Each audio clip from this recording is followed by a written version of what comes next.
Lydia, please confirm that you can hear me. Hello, everyone. Lydia, please confirm that you can hear me loud and clear. Can hear you loud and clear. All right, thank you so much. How are we all doing today? Fantastic. I can see a couple of comments dropping in. I think today's people that we'll have, everyone is very active. I can see a lot of comments. Okay, so today we're going to be having a very fantastic discussion on the best jobs in the US, UK, Canada for 2025. High demand, of course, high pay. But before we get right into this discussion, I would love to know you and where you are joining us from. Okay, so just simply put in your name and the country that you are joining us from so that we'll beat understand the people that we have on this call before we jump right into the discussion that we have for today. And while we are doing that, if you know anyone, if you know any family member, any friend that will benefit from this discussion that we're having tonight, please feel free to share this link with them, okay? And make sure that they also join to hear what we are going to be discussing tonight. I can see a lot of comments already dropping in. I can see a lot of comments. Let me go to the top. Okay, I can see, oh, Rejoice is saying we should start already, that is 12 p.m. All right, we already started, all right? So I can see Kojo from Canada. I can see Adewale from UK, Tochku UK, Keto from Atlanta, the Abimbola from Canada, Godwin UK, Aidoreyi from Canada, Musa from Nigeria, Hannah from UK, Patience Nigeria, Pris US. So we have a lot of people from different countries. We have Emmanuel from Ghana, we have Benjamin from Nigeria, Jude from UK. We may not be able to touch base with everyone here, but this is to show you the extent that tech can actually make you to interact with people. It can be in UK, it can be in US, it can be in Canada, it can be in Nigeria or Ghana, and can comfortably do anything that you want to do in the tech ecosystem. Okay, and I also want to know if today is the first time that you are joining any of our sessions. So that's also, it also guides us on how to discuss some things that we have. So if today is your first time, please feel free to type in a 1. And if you've been here before now, type in any number that you deem fit to put in there. Okay, I can see a lot of 1, a lot of 1. Fantastic. I hope this is not the set of people that made New Year resolution that this year I'm going to break into the tech industry. I hope that's not what's happening here, but I can see a lot of new people on the call tonight. Okay, it's good to have you. And also make sure you stay on the call because we have a fantastic gift for you by virtue of you being on this call first. And because, of course, I didn't continue, George. Amazing. I hope you're able to take the chance this time around. Okay, now let's jump right into this discussion. And also first, I want to know what exactly do you want to take out from this session? All right, so also type it in the chat box so that my colleagues can note it down and make sure that we discuss it before this session is over. What do you want to take out from this discussion tonight? I mean, we've prepared a couple of things that we want to talk about, but we want to also be able to know if you have a different thing in your own mind that you want to take out from this session tonight. Please feel free to put it in the comment section so that we'll talk about it and discuss it before this session is over. Okay, please feel free to type in anything that you want to take out from this session so that I'll make sure that we discuss it before we finish tonight. Kashim said, my wife forced me to join. Fantastic. Your wife is doing a great thing for you, trust me. And only you and her know the reason why she had to force you to be here today. Okay, Isoken mentioned I want to transition into tech, but I don't know how to. Fantastic. So definitely that is part of things that we are going to be discussing. Right path and discount, that's from Adoreyin. Amazing. Definitely we'll touch base with that. How to land a legitimate remote job before the end of first quarter of this year from Patience. That is a good plan as well. CJ mentioned I need tech money. And in all sincerity, I believe everyone, we all need the tech money.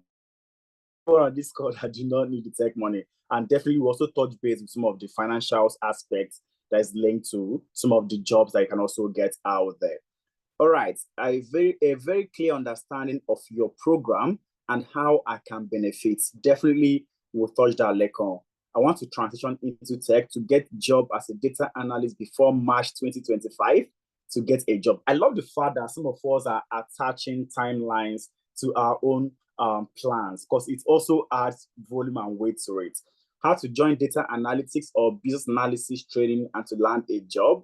Okay, fantastic. I can see that everything that we have here, they are all tilting towards the job career path. So please keep it coming. My colleagues are going to note most of those things they are dropping down so that they will pass a note to me to make sure that we touch base with all those things that we've already highlighted that we want to talk about today. So let's move on.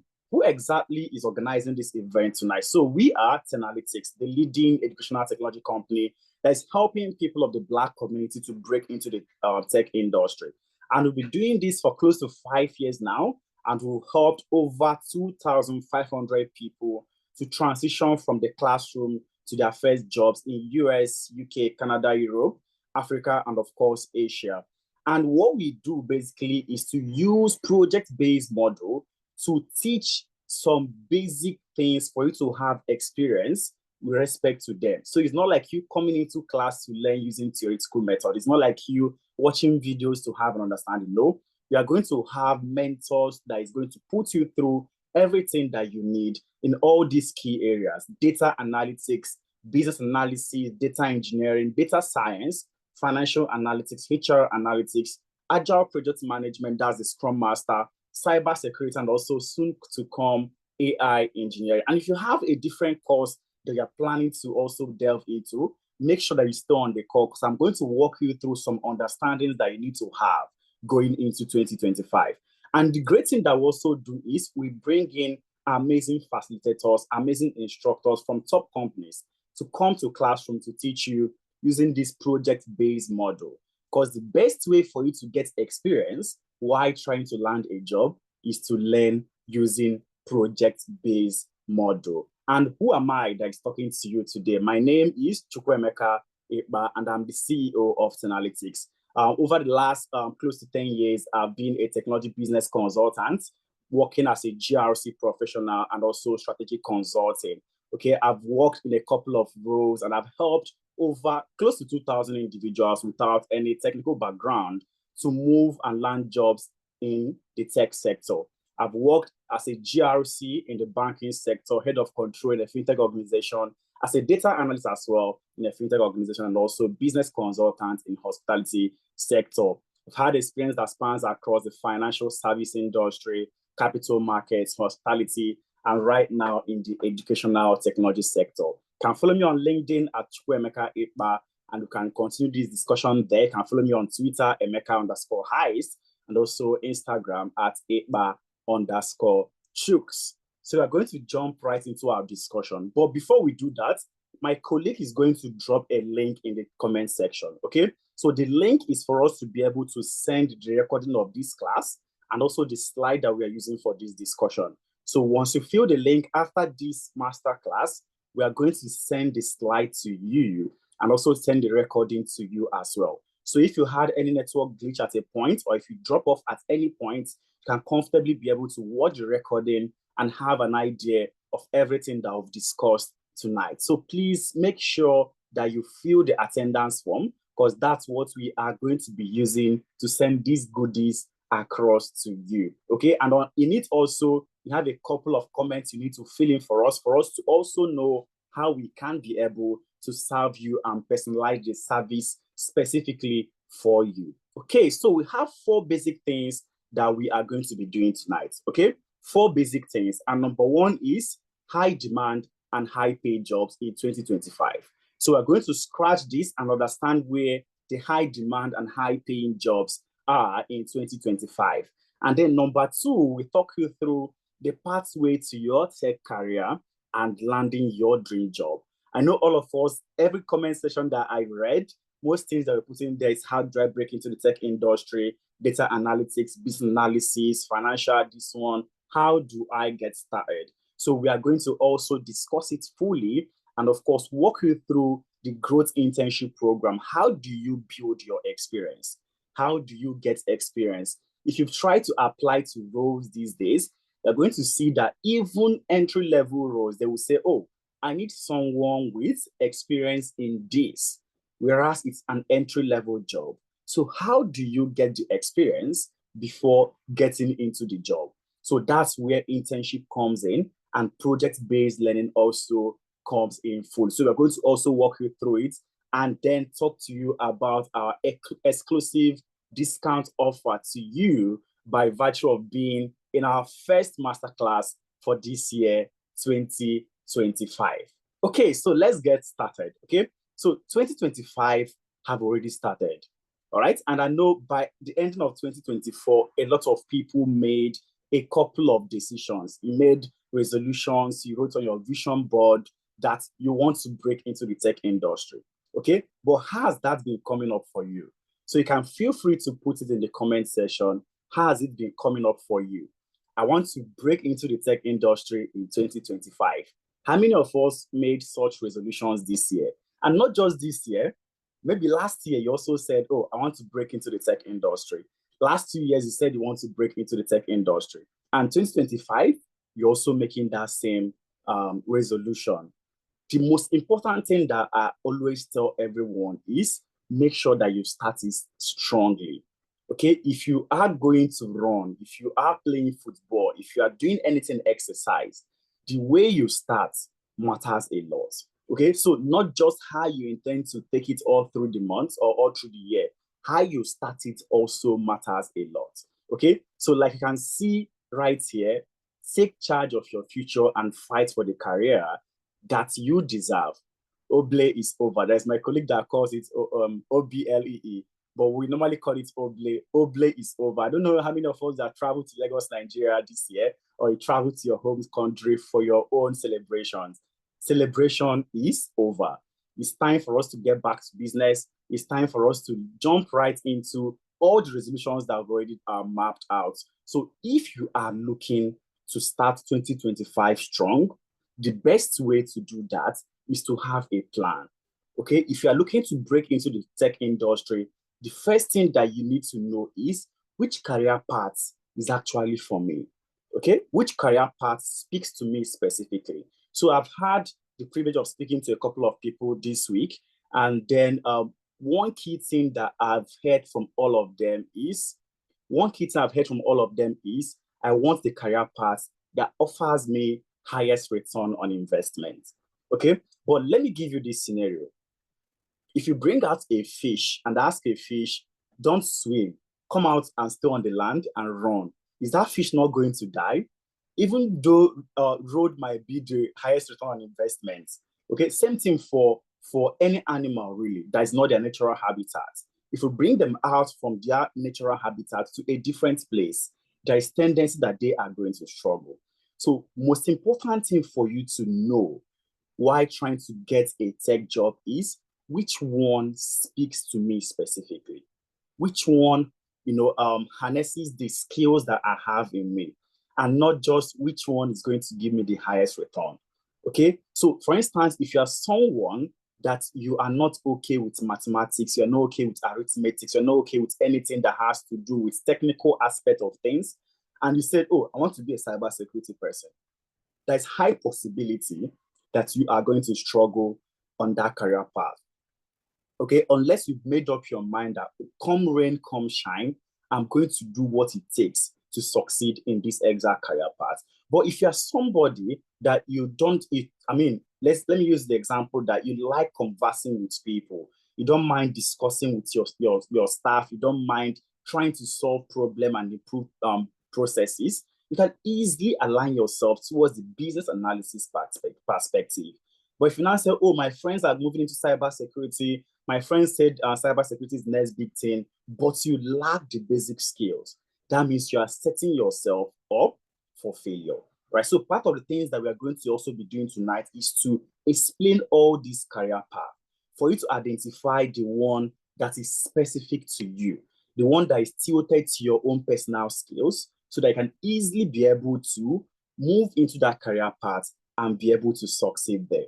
And if you are still having double minds about should I be in tech, according to Robert Half 2025 trend prediction, he mentioned that 46% of companies plan to increase salaries in 2025. Okay, and most notable is the tech and IT sector.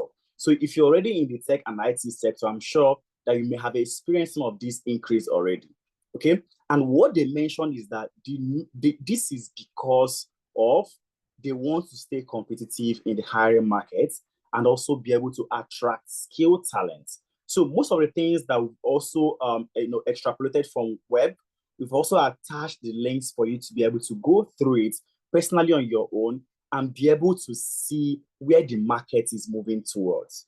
Okay, if you are into crypto, and for instance, when Bitcoin hits over 100,000, and that's the moment that you say, "Oh, I want to get into the crypto space," it simply means you are buying the top, right? But if you meet someone that is able to direct you, "Oh, let's plot your graph and find where the next support is, and be able to place your order from there," that means you are entering properly. So it's important for you to make sure that you understand all these things. So let's take a look at a couple of jobs that are out there. Let's start with the UK environment. I can see a couple of charts are dropping. I'll be looking at them one after the other. Okay, I'm looking at, okay, I have the questions already. Most of the questions that you have, we are going to handle it before the session is over. So for UK, we've looked through the web and we've seen the top 25 jobs in UK for 2025. All right, the number one there, I don't know why it is that, but they said it's a CEO role. Okay, but when you look at yourself and ask yourself a couple of questions, it will help you to know, will I be able to get to this point? Okay, you are going to see the next one. You are seeing the marketing director. You are seeing airline pilots. Can you be a pilot? All right, at this stage, within the next 6 months, can you comfortably change to become a pilot? So these are some of the things that you also try to look out for.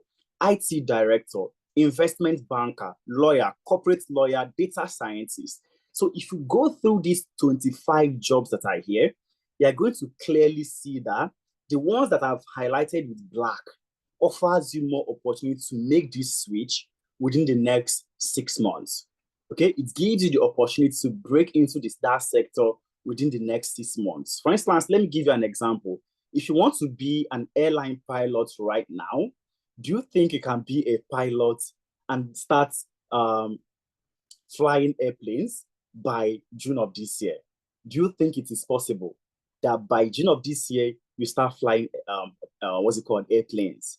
Or let's look at you being a surgeon. Do you think that you can be a surgeon within the next 6 months? All right. Or do you think you can also be a dentist within the next 6 months? Or a pharmacist within the next 6 months? So these are a couple of things that you have to ask yourself. So after all these things, you can clearly see the ones that will offer you the opportunity to make that switch in the smallest time possible. Okay, you can see data scientist, finance manager, CFO. Okay, you can also see project manager, analyst, business consultant. So these are possible roles that you can easily be able to break into within the space of 6 months. All right, you can also see that their salary expectation is not small. It is not small. You're going to, as a data scientist, you are roughly hitting close to 100,000 per annum. And these are things that is very, very crucial with respect to trying to break into the tech industry. Can't find HR analysts on the chart. You can comfortably see analysts there as well. So the person that is saying, I can't find HR analysts, can also see analysts towards the bottom part of the top 25 highest paying jobs in UK, right? So comfortably, you'd see the ones that you can easily be able to break into, all right? So like I mentioned, please make sure that you fill the attendance form so that you have access to this slide and personally go through all these things and pick the one that speaks to you specifically. So let's look at the US market. But before that, you can also click on the place that we wrote click here for you to be able to see the full report and understand the basic and how they were able to come up with these top 25 jobs in UK. So let's look at the US market. So the US market is a little bit interesting, right? So the top 25 highest paying jobs that we're able to see there, according to Investopedia, number 1 to, in fact, 23 of these 25, they're all health sector jobs. Okay, you can see the first one, cardiologist. You can see the second one, or anesthesiologist. You can see oral surgeon, emergency physician, orthopedic, dermatologist, radiologist, surgeon. So everything that the US have in their top 23 jobs, they are clearly health-related jobs. Now, you need to ask yourself a question. Can I be a neurologist? Can I be a psychiatrist? Can I be a radiologist within the next 6 months? When you ask yourself this question, that's the point you can now come back to look at which one can I easily be able to break into, all right? Which one can I easily be able to break into? You can see the 21st job that they have there. The number 21, let me highlight it for all of us to also see. 21 that we have there, that's when you see a job that is different, that is from a different sector. A job that is from a different sector, and that's airline pilot and flight engineer. Now, the question is also for you. Can you be an airline pilot within the next 6 months? All right? That is when you get to the last one, number 25, that you can comfortably now see, that you can easily now see jobs that you can actually get into, and that is computer and information systems manager. Computer and information systems manager. Okay, please guys, let's not try to DM me at this very moment, okay? Computer and information systems manager. And when you look at information system, right, when you look at computer and information system, it is now tilting you towards the IT sector, which means the only possible top job that exists in the US is simply health sector, aviation sector, and then the IT and tech industry. Okay, and when you ask yourself questions of this health job now, within the next 4 to 6 months, can I become a neurologist? Can I be a radiologist? Can I be a... That's when you can now comfortably look for the one that speaks to you specifically, all right? Or can you be a pilot as well within the next 6 months? But for computer and information systems, you can comfortably break into that career path within a space of 6 months. All right, you can also click here for you to be able to read the entire report and see how they were able to also come up with their own survey and reports. Now, let's take a look at the Canadian market. All right, I can see a couple of comments. Okay, so guys, please make sure that you fill the attendance form. So my colleagues are dropping the link, right? Once you click on the link, it will bring up a place for you to fill in a couple of things, right? With that, we can easily be able to share the slide and also the recording of this class after, all right? So like I mentioned, let's have a look at the Canadian market. So the same thing that we have in the US market is also existing partly in this Canadian market. You can see the first 5 jobs there, they are all in the health sector. You can see the surgeon, the physician, the pathologist, the psychologist, the dentist, and then speech language therapist. Okay, after that, you can now start seeing different career paths. So when you look at it, you ask yourself one important question. Can I be a surgeon within the next 6 months? All right, but when you start looking downwards, you see IT manager, marketing manager. You can also see things like business operations manager, human resource manager. I know someone also mentioned that they didn't see HR, right? You can see a couple of jobs that you can now comfortably be able to get into, all right? And when we talk about IT, please, let's not look at it from the top perspective. Let's have the understanding that inside IT, there are different managerials that it can be. It can be a data analyst manager there. It can be a business analyst manager. It can be a project manager as well. All right. So be open-minded whenever you see IT manager. Right. And one common thing that all these countries have in common, Canada, US, and UK, is the IT sector and the health sector. But if you are looking to get into a job that offers you the possibility of remote work, that offers you the possibility of earning more, and offers you the possibility of also working from anywhere, then you should be looking towards the IT sector. I don't know if we are still following to this very moment. Are we still here with me to this very moment?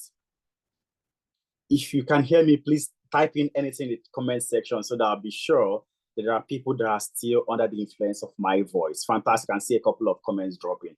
Now, I can also see what we've been able to also identify, the demand for data skills, all right? The demand for data skills.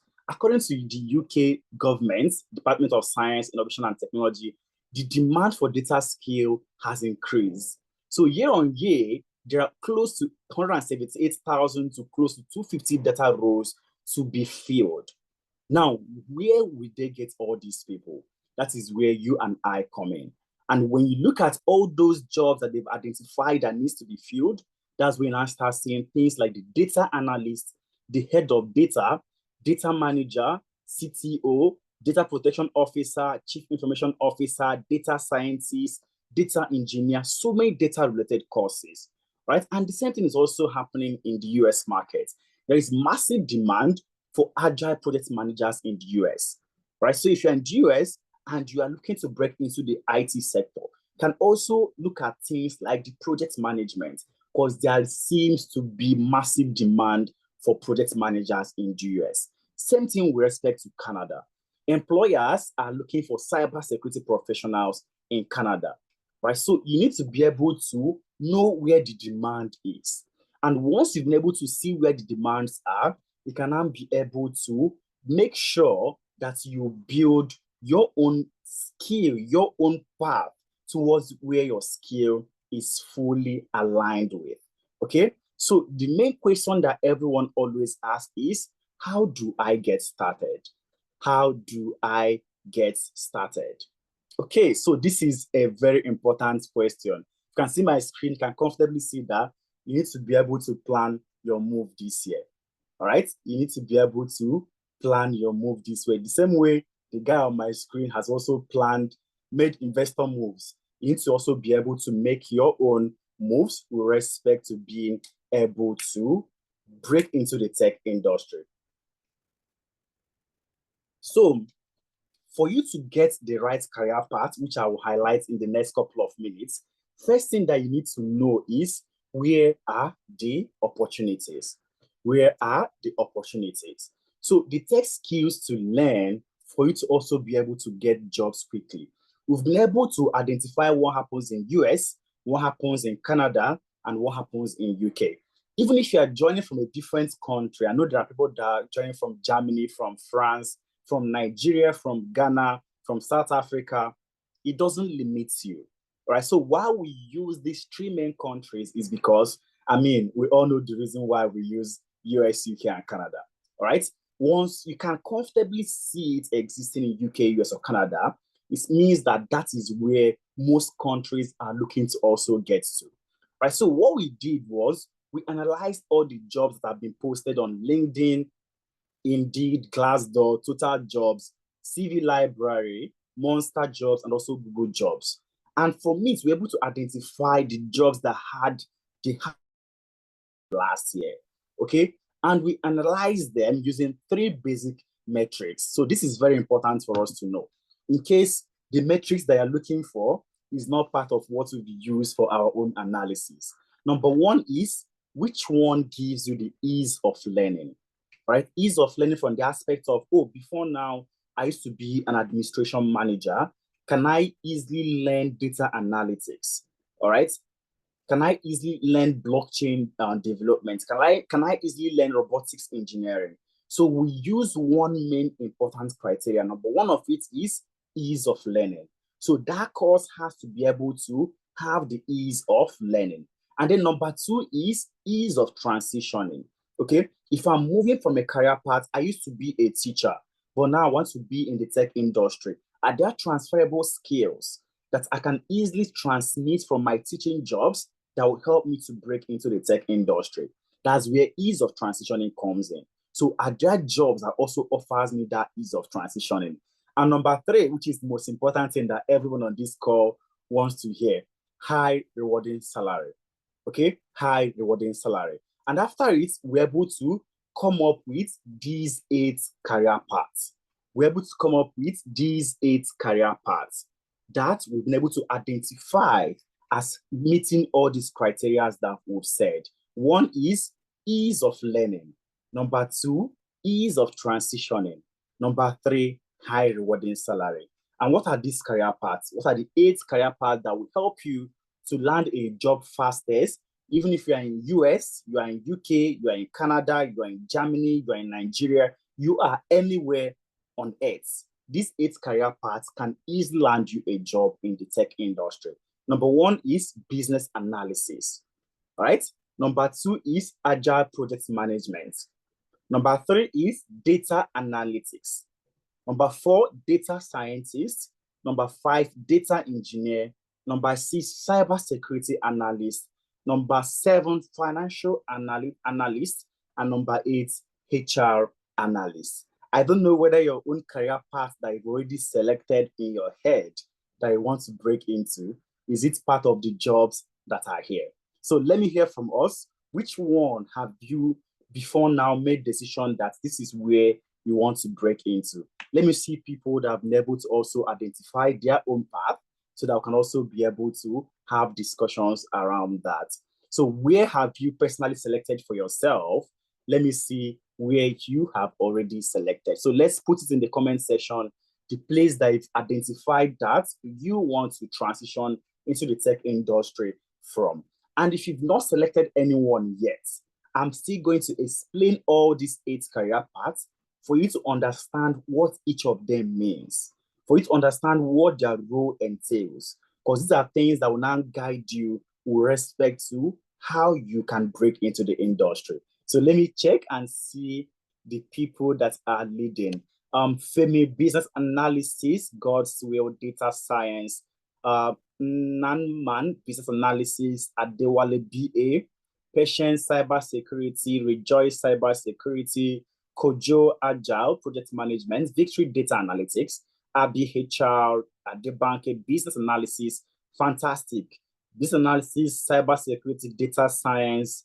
Whoa, I can't see any data engineer in the comment section. Is it that there are nobody that identify data? Oh, finally, I've seen data scientists from Stella.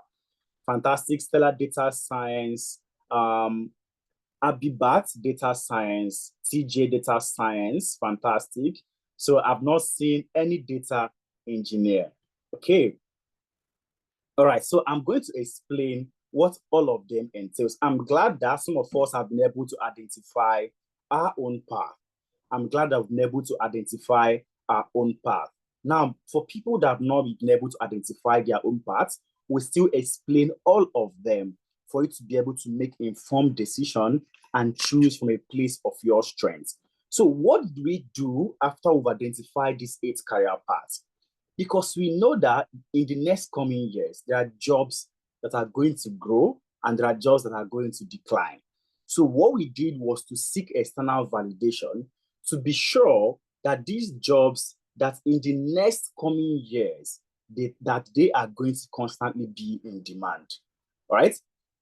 That in the next coming years, that these jobs are going to be in high demand. So if you look at my screen, you see on the left-hand side, we have the jobs that are going to grow. While on the right-hand side, we have the jobs that are going to decline. And we are not the one that made this report. It is from the World Economic Forum report. So each year, world leaders meet together to discuss a couple of things. And right in the report that they also present, we have a segment called the Future of Jobs report. And for the one that they did in 2025, can clearly see on my left-hand side, the jobs that are going to grow. And on the right-hand side, the jobs that are going to decline. So if what you do at the moment is within this scope, if what your role you are playing right now is within this scope, make sure that you try to move in to this left-hand side. All right? Make sure that you move to the left-hand side. And the number one job that they identified that is going to grow is AI and machine learning specialists. I'm sure this is not coming as a surprise to anyone. If you've been following the stock market or been following the economic market, you know that NVIDIA is doing crazily well. And they are part of the people that is championing the AI chips and all these things. And it's not a coincidence that the stock market's number one job there is AI. And in the future of jobs as well, the number one job that's also going to grow and be in demand is AI and machine learning. All right, so if you clearly see, you'll see that AI and machine learning is going to grow. The next one that we also highlighted there is business intelligence analyst. All right, and the number 3 is data analyst and scientist. And what these 3 jobs have in common is they belong to data analyst and data scientist. So it means that if you are moving towards the data analyst or data science career path, you are fully on the right side of jobs is going to increase in the next coming years. All right. And the next one that we also have here is cybersecurity. That's information security analyst. Now, information security analysts are basically like the top name for it. It's like underneath it's like an umbrella, but inside it, there are several other jobs that exist. You have your cybersecurity guys, you have your data protection officers, you have your different roles that exist under cybersecurity. I know someone just dropped in the comment section that he can't find cybersecurity. So you can clearly see that cybersecurity is the number 1, 2, 3, the number 4th jobs amongst the jobs that are going to grow and be in high demand in the next coming years. So if you've chosen data analyst or data science or cybersecurity, you are safe, all right? But let's look at this other right-hand side. If what you are doing is under, let's say, organizational development specialist, you need to find new ways for you to start doing things. Okay, let me also touch base with this. If what you are also doing at the moment is simply just HR, human resource, I know I saw human resource here as well. If what you're doing is just recruiters and technical recruiters, if this is the only thing that you are doing and you've not been able to align it towards the analytics aspect, then that means that you are about to also be amongst the next set of people that might phase out in the coming years. Because what you might need for you to now be able to move to this left-hand side is attaching analytics to the role that you're currently playing. Okay, and same thing is also applicable to product managers. If you look on the right-hand side, you can see product managers is also part of the jobs that is going to decline. And it's simple, all right? Because of the advent of Agile, companies are now looking for individuals that have understanding of Agile methodologies.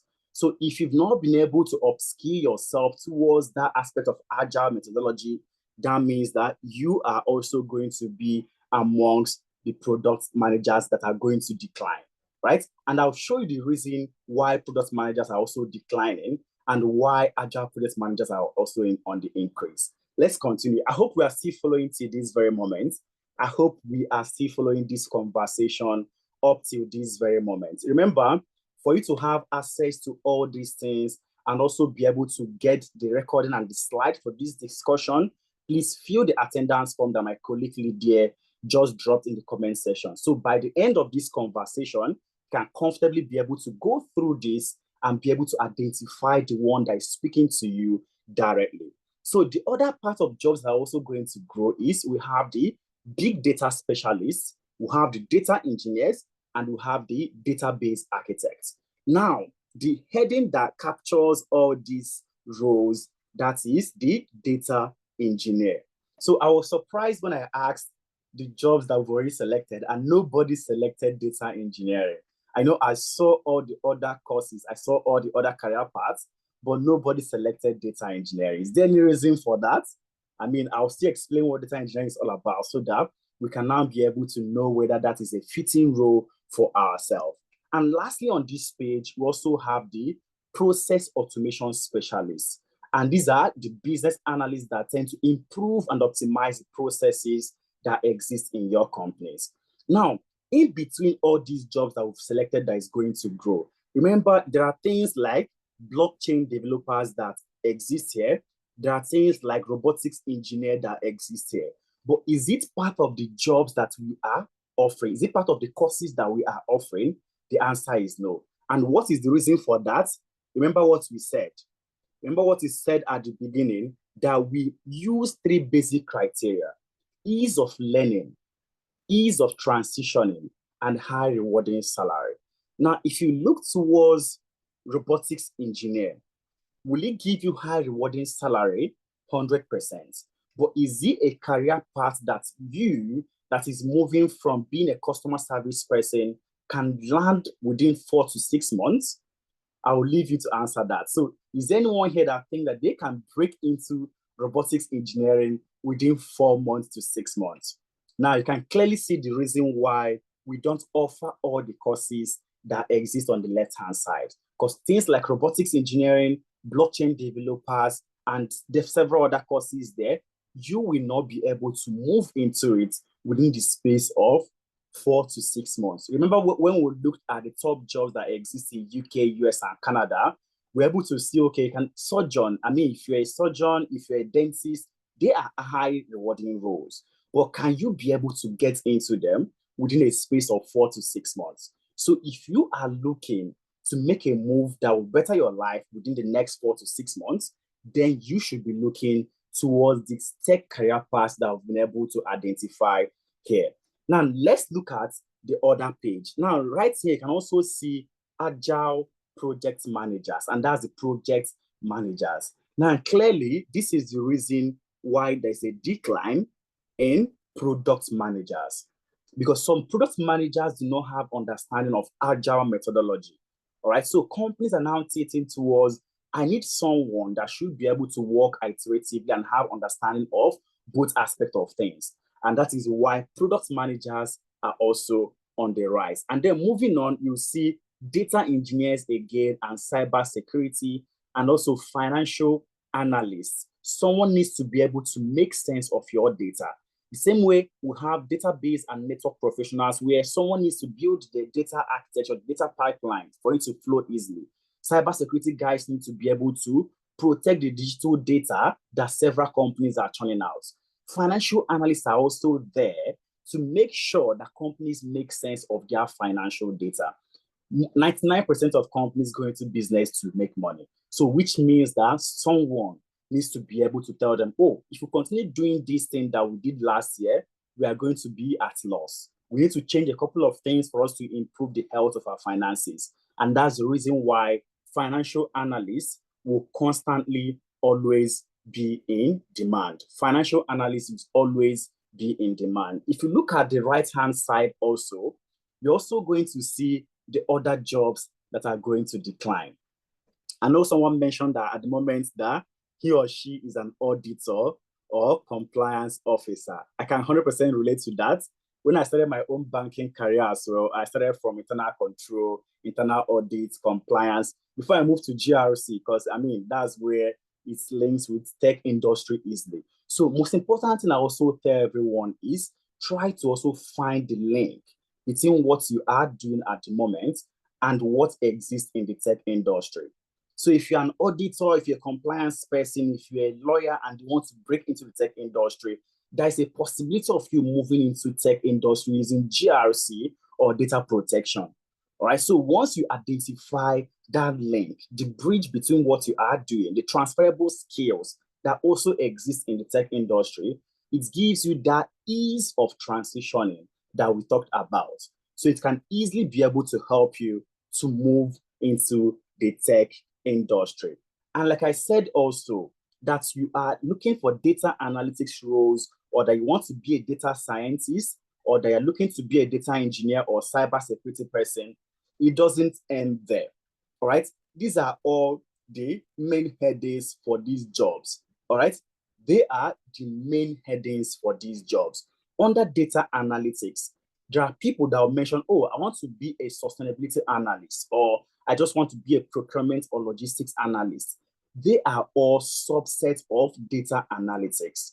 All right. So if you are currently working, let's assume you are working in an agency, an advertising agency, and you want to break into the tech career path, and you've decided, oh, let me take data roles for me to be able to get into the tech industry. You've taken data analytics. You can easily start from that place and build up yourself to be a marketing analyst. Remember, you're already working with an agency, advertising agency.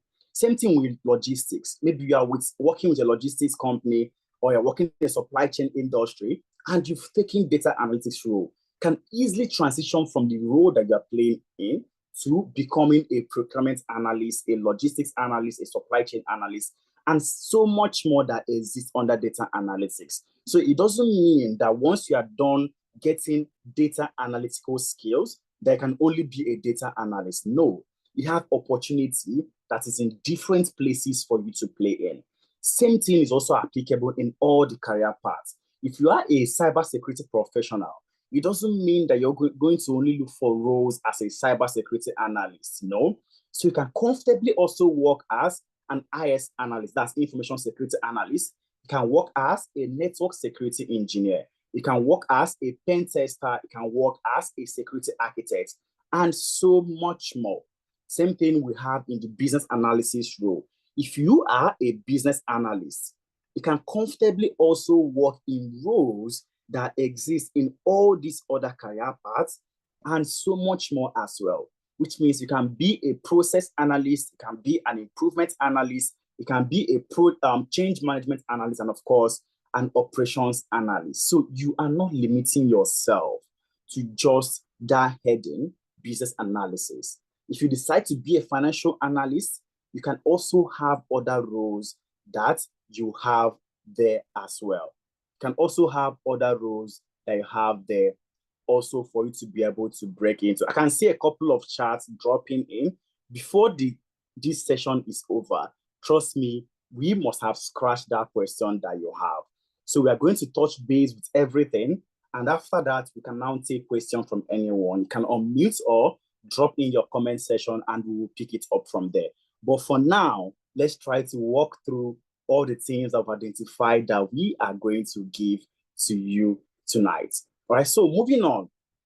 I don't know if you've seen a couple of other courses, a couple of other tech career paths that also exist under this main heading that we have right here.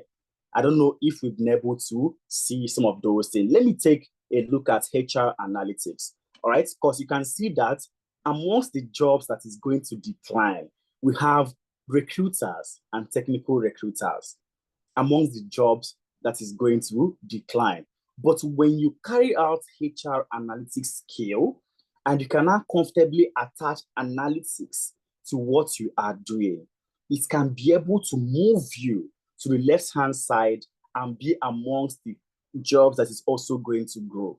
So as a HR analyst, you can also still work as a people analyst, as a planning analyst, as a talent analytical specialist, as a compensation analyst, and also the same HR operations analyst. I know someone dropped something also as an accountant.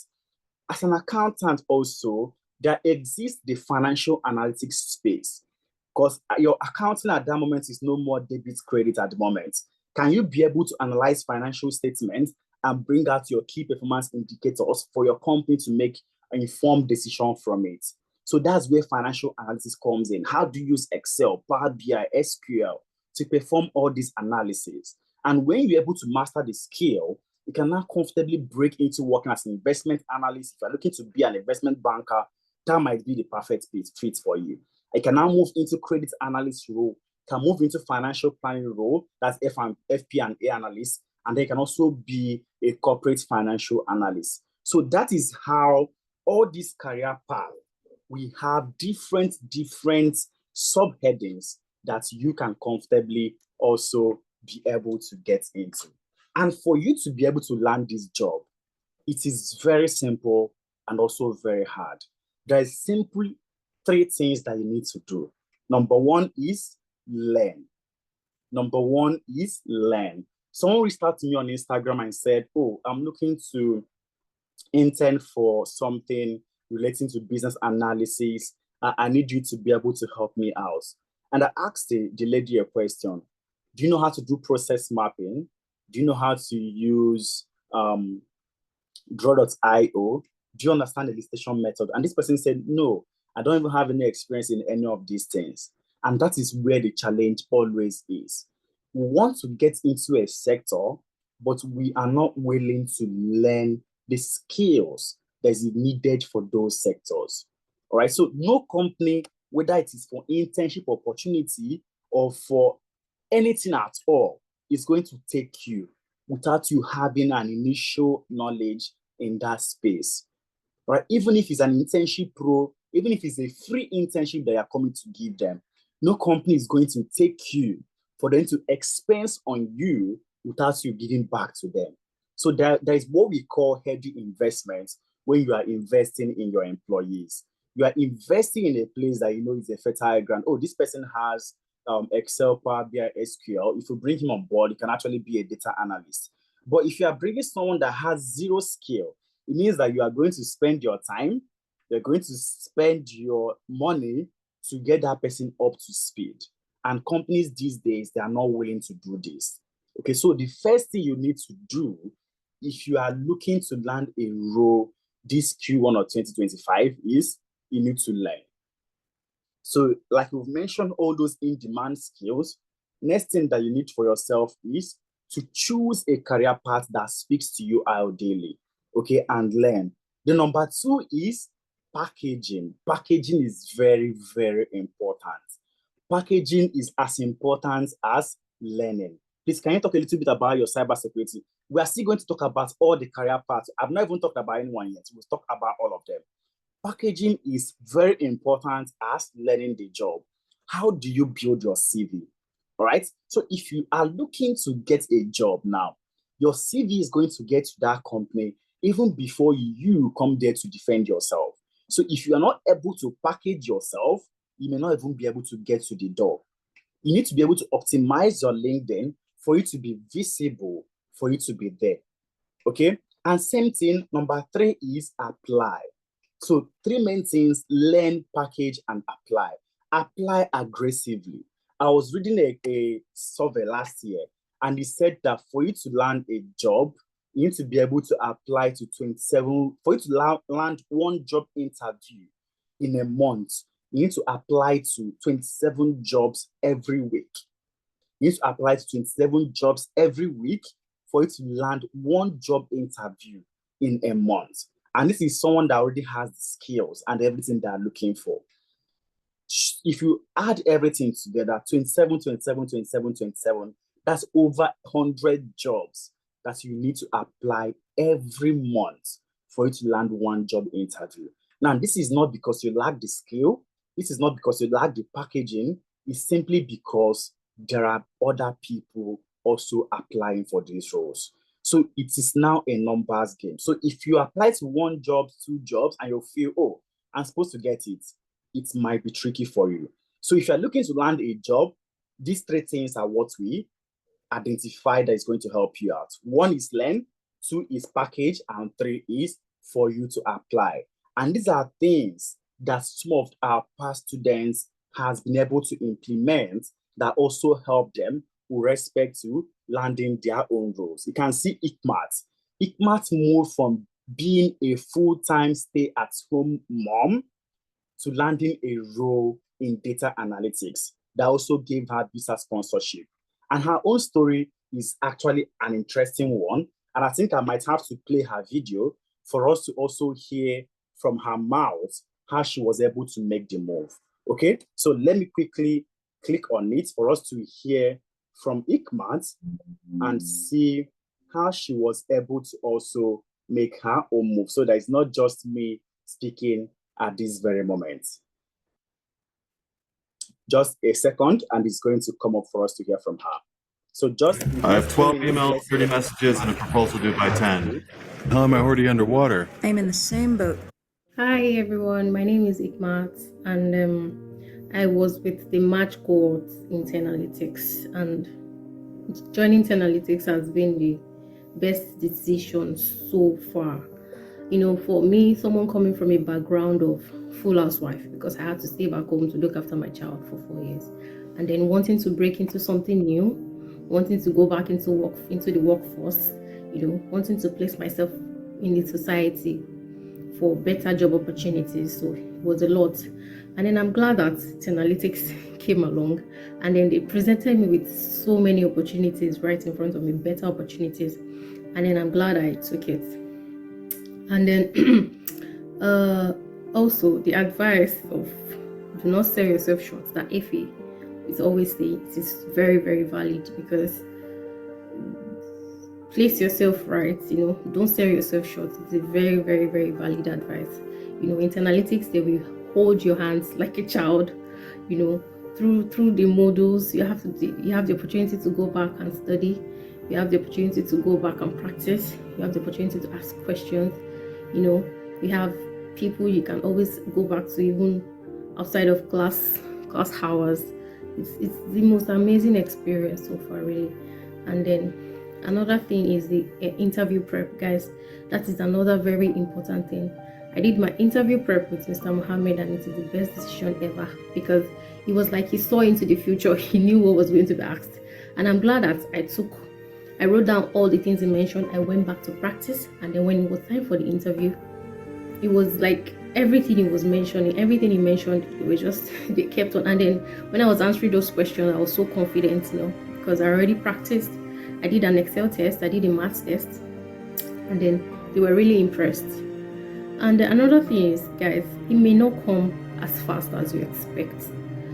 Definitely you are going to get some no's, and then you may begin to think you're not good enough. You are good enough, yes. The no's will come, but always take it as a basis for learning and development, because after every interview where I got a no, I always make sure I get a personal feedback. So I work on those feedbacks for my next interviews. And yes, it worked. It really worked for me, because I got my first job 3 months into the program, my first job. But I couldn't take up the job because I was a student, and I was only eligible to work 20 hours. So I couldn't take up the job. 3 months later, I got 2 jobs with full visa sponsorship. And guys, all the other no's before the 2 jobs prepared me for the yeses I got. So yes, the no's will come, but do not give up, because you always have Analytics to go back to. They are the best, and the best thing that's ever happened to me. And then yes, and they are the most affordable one I've come across so far, and that's a very good advantage. So yes, Analytics for the win. All right, fantastic. I hope we heard what Ikmat had to say about her own transitioning journey. So she moved from being a full-time stay-at-home mom, because that's how she always wants to describe herself. Oh, I'm a full-time stay-at-home mom. But she moved from that position to landing 2 jobs, and she had to make selection of the one that she wants, that offered her full visa sponsorship. But if you heard what she said clearly, she got a job 2 months into the program. All right, but she was not able to take it. She got a job 1 month into the program, but she was not able to take it because she had limited working hours in UK. But when she finished the program, she struggled to land another till 2 months after. She was not able to land 2 visa-sponsored jobs that she now had to make a selection. So definitely, the no's are going to come. It's now for you to make the decision of, I want to keep persevering for me to get to what I am looking for. So we also have other people. Ramat moved from being a customer success rep to being a business analyst, and also landed full visa sponsored role. Same thing with Toyin. Toyin moved from being a pharmacist while working in Nigeria to working as a data analyst, as a benefit analyst, with NHS in UK. So that's how we have a lot of people. Abisola moved from her own aspect to becoming a full stack data science, okay, after she completed her own program. And what she said is that the interviews, what worked out and needed to get interviews and job opportunities. Okay, so she joined the data science program, and 1 month into the program, after her mentorship and interview preparatory classes, she secured a job as a Python curriculum designer and machine learning engineer with a company in the UK as well. You can click here to watch what these people had to say. Okay, so that's why we have this slide. Make sure you fill the attendance form so that you can have access to the slide and click to hear what any of them said. You can also reach out to them on LinkedIn for it to also get information from them if you desire. So these are things that you get to benefit when you fill the attendance form. Same thing with Olufikayo, okay? She also landed a role after completing her own program. A lot of people has been able to make this move. Abigail's story is very, very important. She moved from being a care worker in Canada to becoming a business analyst with the government of Alberta. All right. For people that are looking to be in their own country and land other roles. You also have people like Abdurrashid. He still presently resides in Nigeria, but he's working for a company in US, Child 420, as a data scientist. So all these things are possible, but it's down to you to make the move. It's down to you to put in the effort to be there. Because when you don't do all those three things, which is first learn, two package, and three apply, the job is not going to land in your feet magically. It's not going to land in your feet magically. I know all these things have been saying. People now be saying, okay, Chukwuemeka, but how were they able to do this? And how can technology actually help you? Don't be confused. We are here to actually walk you through this. So it's simply using a 6 steps approach. Okay. Number 1 is for you to identify your desired tech career path. Okay, so I was happy that a couple of people have been able to say, oh, I want to be a data analyst, oh, it's data scientist, cybersecurity, etc. First thing you need to do before any other thing is identify the career path that speaks to you. Okay, before you move to number 2, which is to learn the skills that is attached to that tech career path that you've also identified. All right, then number 3 is for you to gain project-based experience. Project-based experience is very crucial with respect to you landing a tech job. All right, if you just say, okay, let me just learn this, learning the skill is different from having project-based understanding. You can know how to use Excel, you've learned how to use Excel, Power BI, SQL, but how do you apply it to business? How do you apply it to projects? So that's where it's important for you to have project-based learnings, because that is the experience that you are going to speak about. Then you also have number 4, which is gain employability skills. All right, make sure that you've identified how to optimize your LinkedIn, how to navigate job markets, and several other things like CV sections, or that you need to optimize your CV. How do you also do them? Then, very, very important, networking. When you are within a community, it also gives you a step ahead than people that are not in a community. And mentorship sessions. Mentors are important to your own future. Some of us, we struggle to break into the tech industry because we lacked mentors at the beginning of our career. For 2 years, if MongoDB comes out, we jump and learn. Looker come out, we jump and learn. Anything R, jump and learn. There is no defined path. Nobody is telling us, well, this is what you need to do. This is what you need to do. But once you've been able to use these 6 basic steps, identify your desired career path, learn the skills, gain the project-based experience, gain the employability skills, network, and then have mentorship.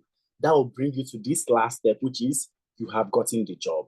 It might look complex, but it's actually very, very simple once you get started. So when I talk about gaining project-based experience, I have a question for everyone on this call before I jump into explaining all the career paths.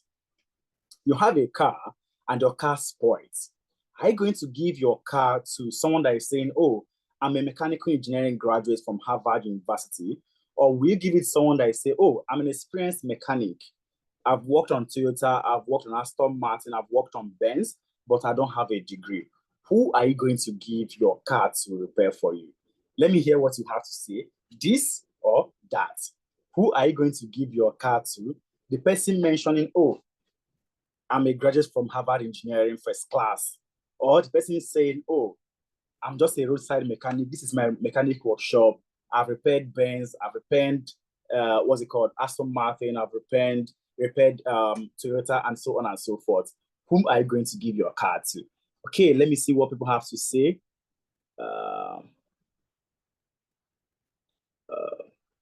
Okay, Adewale is saying experienced mechanic. Emma is saying experienced mechanic. Olujumba is saying mechanic. Elvis is B, which is Prince Mechanic. Lekan, that's definitely fantastic. I'm glad that we are all in agreement that it is the that person. I'm happy that we are all in agreement that it is the that person. Okay. So moving on. How then do you get the experience without being on the job.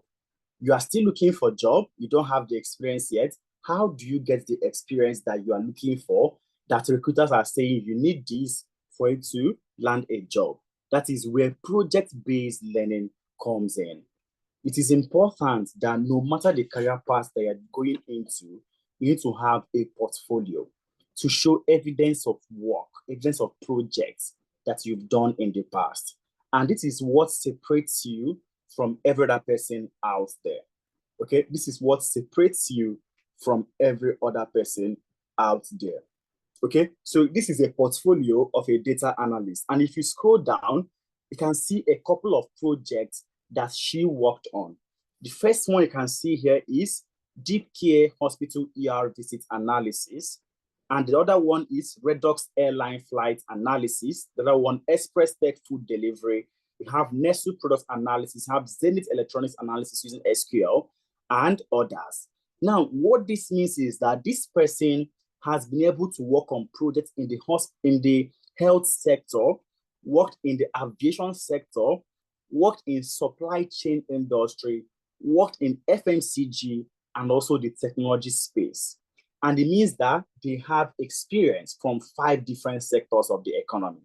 This is how you build up those experiences that recruiters are saying, I want someone with experience for you to get an entry-level job. This is how you build it up. And mind you, all these projects, they are all real-life case studies. So what we do is, when we get projects from clients, we also codify it and give to our students to work on.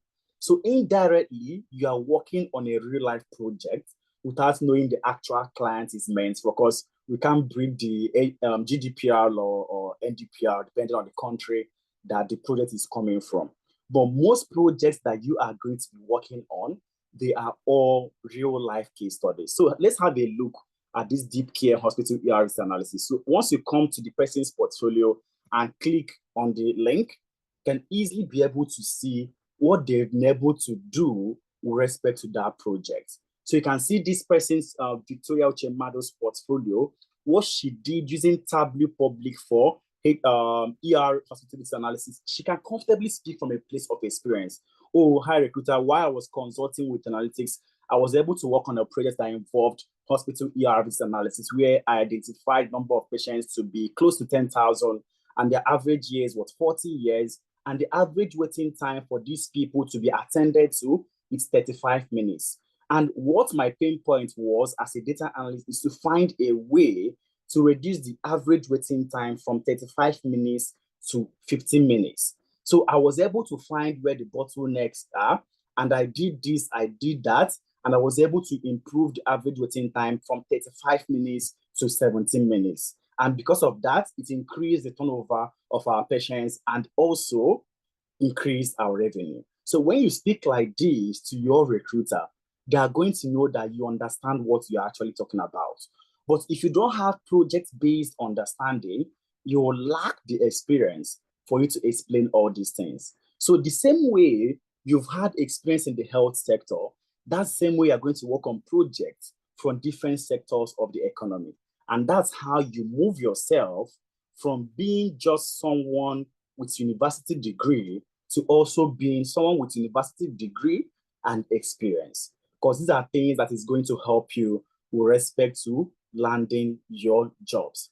And the same way I've shown one from a data analyst, that's how all the projects, all the courses that we offer, they all have project-based learning. They all have portfolios that you need to build to show as an evidence of all you've been able to learn.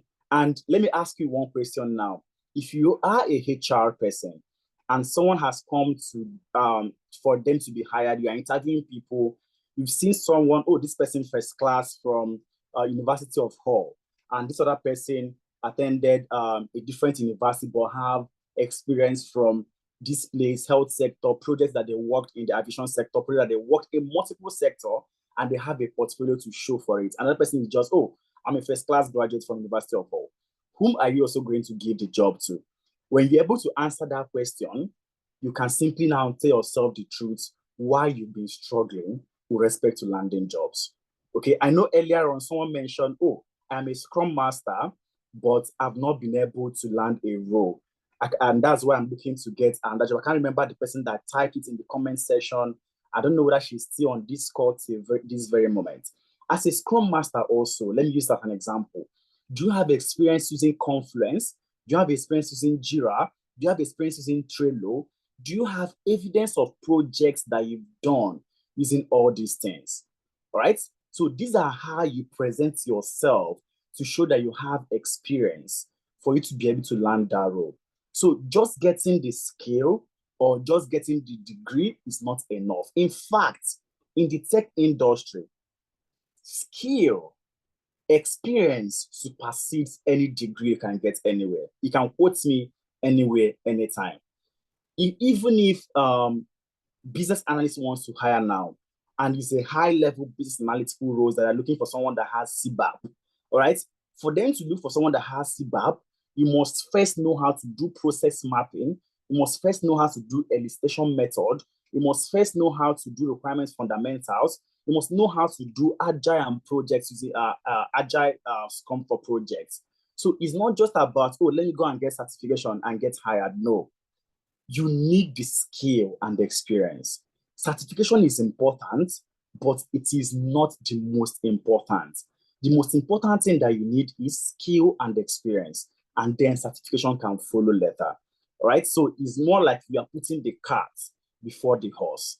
If you want to move your cart now, and you've had your horse loaded, your cart loaded, but your cart is before your horse, it's not going to move. But if you turn it around and the horse is in front and the cart is behind, they are going to move perfectly. So that's the same way it also plays in the tech industry. If you get the skill and the experience, you can now move comfortably and certification can be in the cart. But if you put certification first without having the skills and experience, you are not going to move anywhere. I hope we are still following, because at this very moment, I'm going to explain all the courses here for us to now know the one that speaks specifically to us. So what skills do I need for each of the jobs that I need in 2025? So let's start with the business analyst. All right, so at this moment, please make sure that you have your pen and your paper to write down for you to be able to know the one that is speaking to you. We have the business analyst. Before I move on, I hope we are still here and we are still following till this very moment. All right, I hope we are still here and we are still following till this very moment. Please, I need engagement so that I'll be sure that I'm not speaking to myself.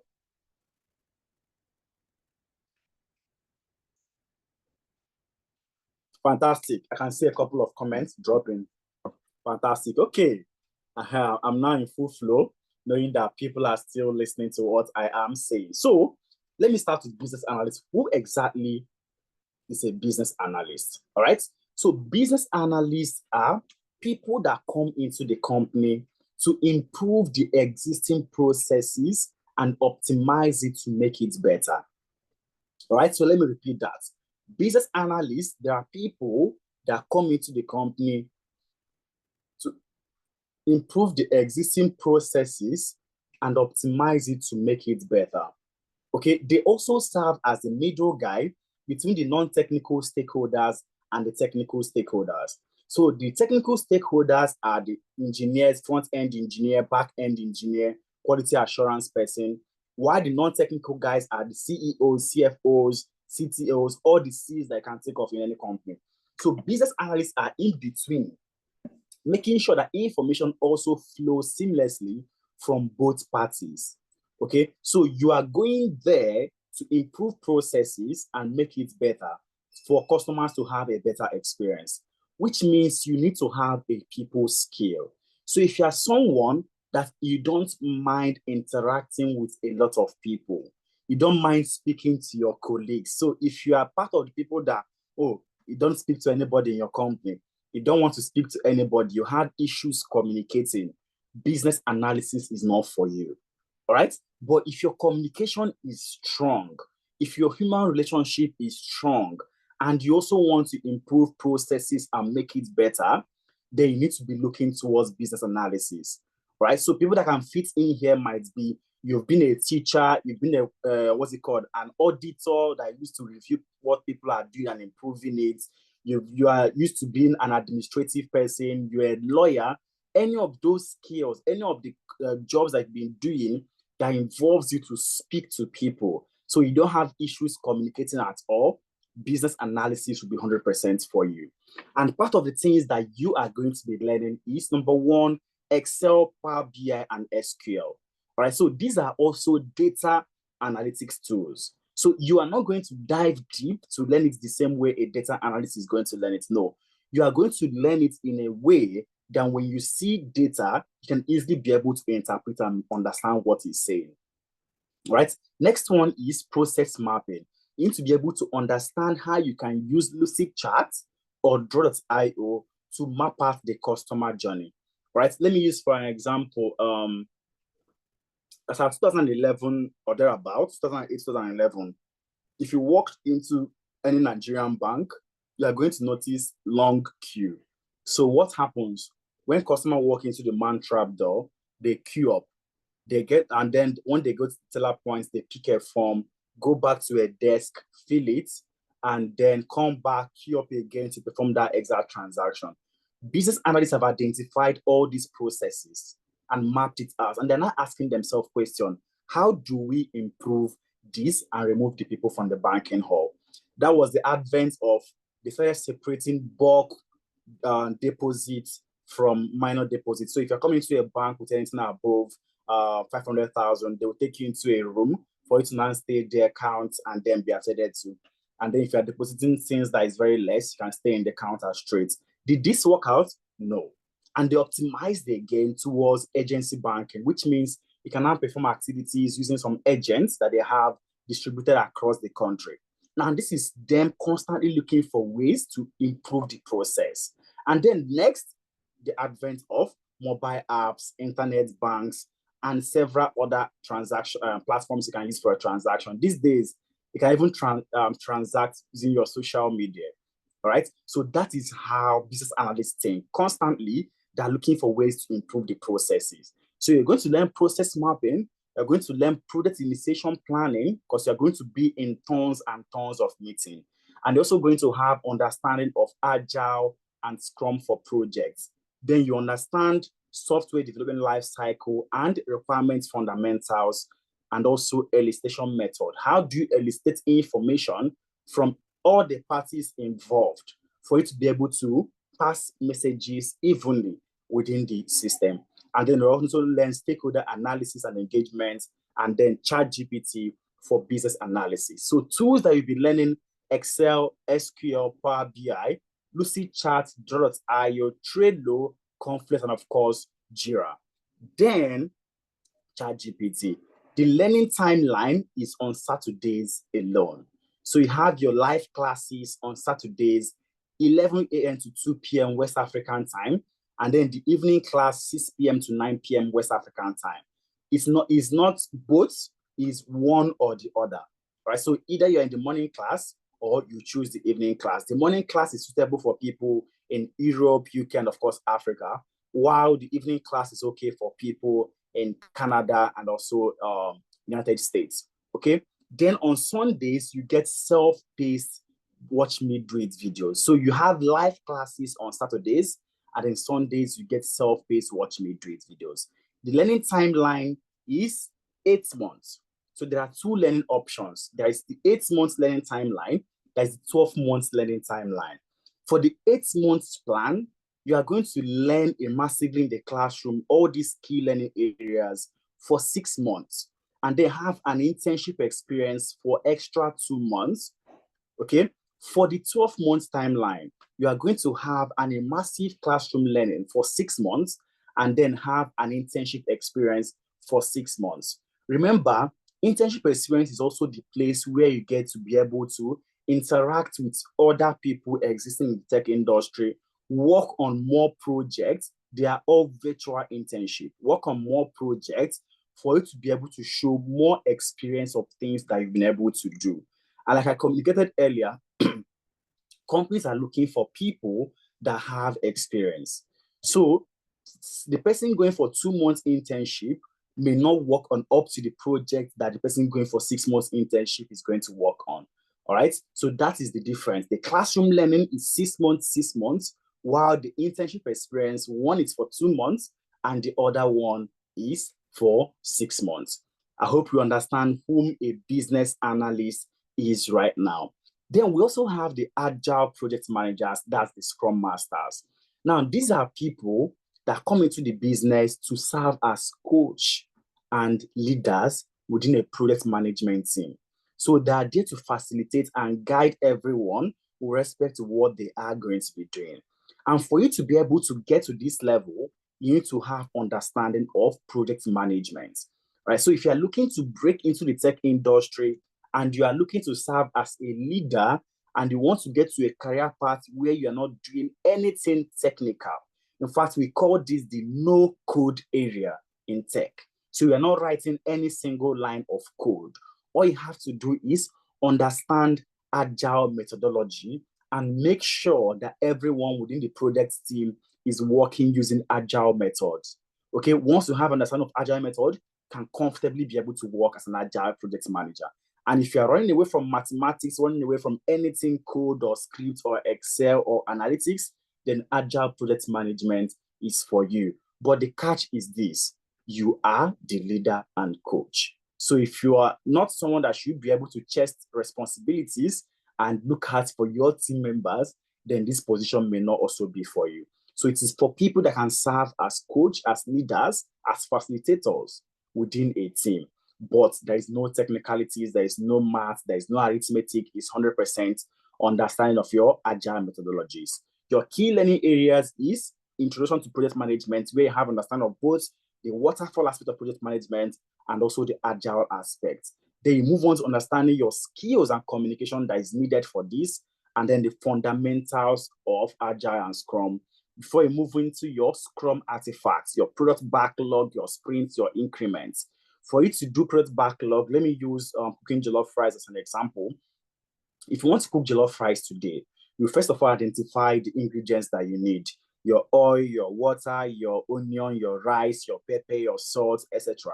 That same way that if you want to build a product, you need to identify the different user stories that is necessary, the different items that is needed for that product to come to life. You need to build a landing page, you need to identify username, password, forget password, all those things. Once you've identified it, you're now picking each of them and pushing them to sprints.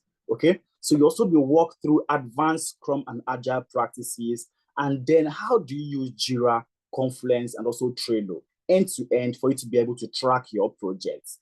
You also understand Kanban boards for workflow management, and also how to know when your team is performing above par or below par. That's where the velocity chart, burn up and burn down charts all fully come in. Then leadership and real world application of agile project management, and then also Nexus Scale Scrum with respect to how you manage multiple projects iteratively. And then lastly, everything you will learn under APM will prepare you for the professional Scrum Master examination. And for the class also holds the same time on Saturdays, 11 a.m. to 2 p.m. West African time, and then the evening class, 6 p.m. to 9 p.m. West African time. And the learning timeline is also the same thing. 6 months, massive classroom learning for option 1, which is 8 months. And also the same thing for option 2, which is 12 months. And then for the option 1, you have 2 months internship experience. And then option 2, you have 6 months internship experience. I hope for the people looking at business analysis and agile project management that we already have understanding of what these two entails. Please don't forget to fill the attendance form, okay, so they can clearly look at the key learning areas that we have and be able to select the one that works for you ideally, okay? Make sure you fill the attendance form so you can personally go through it and be able to choose the one that works for you. Now, let's look at this guy, the data analyst. Now, in the data industry now, under data analytics, that's what we call descriptive analytics, and there's what we call diagnostic analytics. One is what happened and why it happened. So data analysts are people that come into the company to make sense of the data to answer these two basic questions. What happened and why did it happen? Okay, for instance, let's say analytics last year, 2024, we posted a revenue of $1 million. Let's just assume, before people think we have money, $1 million, right? And then the data analysts have come to tell us we posted a revenue of $1 million. We're able to see that from the Canadian market, we had $500,000 coming from Canada. We had 200,000 coming from the US market. We had 200,000 coming from the UK market, and then 100,000 from the rest of Africa or rest of the world. From here, he be able to tell us this is what happened. Revenue of 1 million. This is why it's happened. This is also what happened. We have this from this region. We have this from this region. He can now decide to go a step further to look at the marketing trends, the marketing data, to find out the reason why some of this data is showing us what it's showing us. And from it, he was able to see that, oh, we used 50% of our marketing budgets to advertise in Canada. And then we used 20% to advertise in UK and the other 20% in US, and the rest 10% use it for the rest of the world. So ideally, you see a correlation between revenue from this region and marketing spent in that region as well. So if you are looking to also advance the revenue from each of the region, it means that there is a correlation between revenue and marketing budgets, which means you also need to improve your marketing spend in some of those regions. So the data analyst has been able to tell us this is what happened, and this is part of why it happened. So these are things that you as a data analyst, you are going to the company to tell them all these things. You're not going there to build visuals. You are going there to solve a problem, all right? And that's why the first thing you are going to be learning is problem solving. First thing you'll be learning is problem solving. What are the different techniques that you use with respect to solving your problems, the 5 whys, and etc., etc. And then you move on to your Excel. You need to learn how to use Excel end to end. Your rows, your column, your functions, your formulas, your pivot table, your pivot chart, up to dashboarding. So you're going to be taught how to do this from the basic level to advanced level. Then SQL, you also need to, at a point, interact with database. Okay, you need to be able to bring out data that is already stored in the database for you to be able to analyze it. And for you to make this to happen, you need to speak the language of the database, and that's SQL.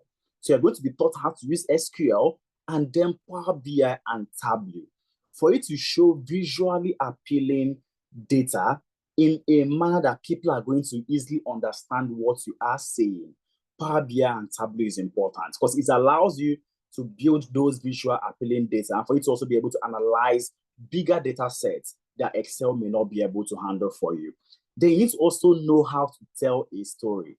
Data storytelling is important because if you don't tell a proper story, you are going to lose your stakeholders. For instance, if we jumped on this call and I started from, oh, for you to be a data analyst, this is what you need to do, this is what you need to do, without taking us from that initial journey to this very moment, a lot of people will have a lot of questions. But for you to now tell your story in a way that it moves from point 1 to point 2, you need to understand how to communicate all these things. Then you move on to ChatGPT for analytics and also Microsoft Fabrics for analytics. The class holds on Saturdays as well, 11 p.m. to 2 p.m., morning class, and then the evening class, 6 p.m. to 9 p.m. And the learning timeline is the same thing, 8 months program and 12-month program. For this 8 months program, 6 months classroom learning, 2 months internship. And for the 12-month program, 6 months classroom learning and 6 months internship. So the next guys that we have here are the data scientists. All right, so the way I told you that a data analyst is going to a company to make sense of the data while answering what happened and why it happened. The data scientist is going to go a step further to tell us what will happen in future. So it's answering descriptive, diagnostic, and then predictive analytics. So he's going a step further to tell us this is what is going to happen in future. So I prefer to call them the future tellers. So if you want to be a future teller in data, you should be looking towards data science. right? And the key things that you're going to be learning is statistics. Both your inferential statistics, you are going to have understanding of it. Mean, median, mode, you are going to understand it. Then you move on to your forecasting and predictive analytics before you now learn Tableau and also SQL. Then after that, you're moving to Python programming. So if you are looking to get into data and you are running from programming, you're running from coding, then you may want to stop at data analytics. But if you want to move to write codes, you want to be able to tell the future, you want to be able to predict, you want to be able to build models, then you now need to now move toward data science because you'll be learning Python programming, learn also exploratory data analysis, and of course, machine learning and computer vision. Okay, for instance, if you can see my screen, you clearly see that I have a backdrop. You cannot see anything happening behind me. So it has been coded using computer vision that only identify the face of the person right there. All these are codes. Identify the face of the person and ignore everything happening behind the screen. And that is how it actually works. So I'm going to be taught all this and also GitHub version control, ChatGPT, Copilot, and also Microsoft Fabrics for analytics. So like I mentioned, if you are looking to get into the coding aspect of data for you to be able to tell the future, then data science is for you. But if you are running from codes, you may want to stop at data analytics. Like I mentioned also, most important thing in breaking into tech is to identify your areas of strength. Because if you move, code, my friends are writing code, I want to write, but personally, you know that that's not your strong place, you might get in and then you'll be stuck.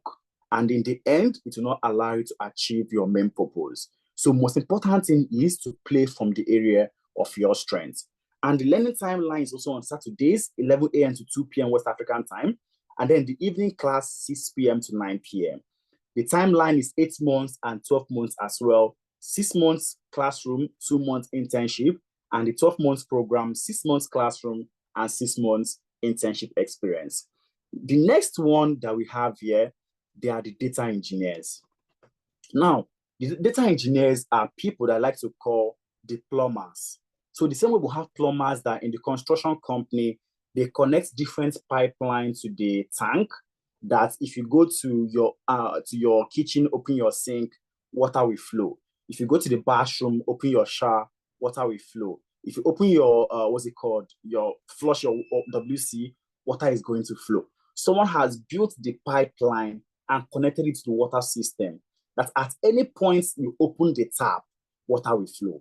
That's how the data engineers in the data ecosystem, their responsibility is to build architecture and pipelines to make sure that data flows easily within the industry, okay? To make sure that data flows easily within the system, rather, that at any point the data analyst or data scientist need it can easily be made available for them. Let me use the financial industry as an example for you. If you walk into a bank today and open accounts, it's valid. If you open account through internet banking, it's valid. If you open through mobile app, it's valid. If you open through social media, it's valid. And that's because someone has built the pipeline that collects data from all these places and move it to the bank's database. Can be Finacle, okay? They can be using Finacle as their core banking system. So it moves it and collects into that database that no matter where you did your account opening through, it is in the database. So if you walk into a different branch in Manchester, you can be able to transact. If you decide to move to a different place and perform your transaction, you can still be able to transact because it is in the database and the architecture has been built. So data engineer is in charge of doing all these things. And their strong strength is writing codes. All right. So for you to learn data engineering, you need to know and make up your mind. I want to be in a tech career path that I'm going to be in the back end. I'm writing codes. Okay. We are going to learn introduction to data engineering from beginning. So all the courses I've explained, we teach it from the basic level to advanced level. Okay. So even if you have zero experience in those areas, we are coming into class for you to be taught. So you don't need to be worried. I'm just speaking from a place of you knowing where your strengths are for you to be able to make decisions from your strength perspective. But in the classroom, we teach everyone like a baby. So even if before now you know how to use Excel, Power BI, SQL, and you decide to join data analytics, we are still going to teach you like you know nothing. So it's from the basic level that we climb everyone up the ladder. So for data engineering, you're going to learn introduction to data engineering, learn your data lifecycle management, then SQL, and of course Python programming, then Linux operating system. So it's no more Windows and Mac OS. You are moving a step further to also learn Linux operating system. And then how do you build custom ETL pipeline to make sure that your data flows easily within the system? For instance, you want to scrape data from Jumia, that you want to load it into a database that everyone within the company can easily just click refresh and search for anything they want to search.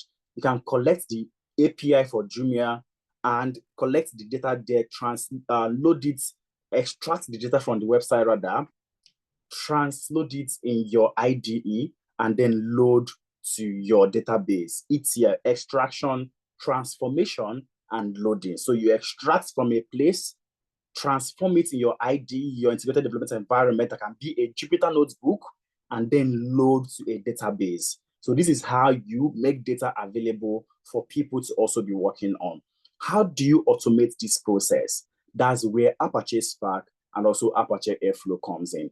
You're also going to be learning cloud engineering, basically GCP and Azure, and also version control and ChatGPT Copilot. The class is on Saturdays, 11 a.m. to 2 p.m., and then 6 p.m. to 9 p.m. for the evening class. And the learning timeline is also the same thing, 8 months program and 12 months program. 6 months in massive classroom learning, and then 2 months internship, and then 6 months for the 12 months, and then 6 months internship as well. I hope we are still here and I've not lost anyone yet, because everywhere is so quiet. I hope you are still here and have not lost you yet. Please, if I lose you, make sure that you fill the attendance form. Even if I don't lose you, right? Make sure you fill the attendance form, because it allows you to get access to the slides and also to recording of this session that I can now go back and play the segments that you want to hear again and have better understanding of everything that I've also mentioned. Then the financial analysts.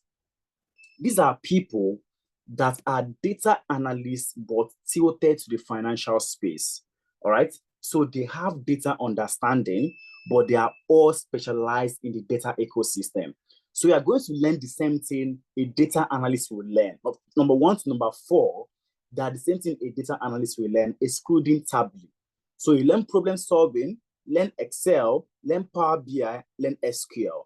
Then you now transfer to learning accounting fundamentals, okay? Your 3 statements of accounting flow, your cash flow system, your balance sheet, your income statement, you have understanding of it, and then move on to your financial analysis. And of course, financial modeling, valuation, and sensitivity and scenario analysis. So if you have financial background and you're looking to play in the tech industry, financial analysis will be for you, okay? Because it also allows you to learn the tools that a data analyst is learning, which means you can also work as a data analyst, but you're now streamlined to financial things. And the learning timeline is also the same thing for every other person.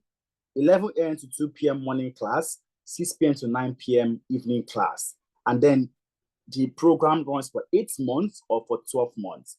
Either you choose one or you choose the option 2. Then the other one is HR analysts.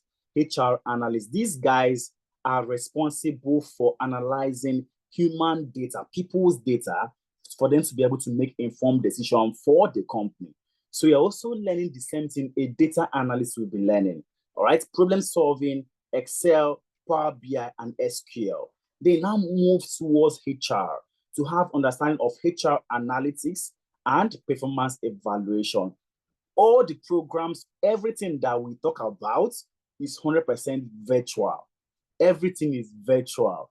If you joined earlier when we started this conversation, there are people joining from Canada, there are people joining from UK, there are people joining from US, Nigeria, South Africa, Ghana. In fact, we're registered in Canada, right? And we are everywhere, really, because tech is a global scale. So I'm saying this because someone asked if this is a physical or virtual program. So everything that we do is 100% virtual, okay?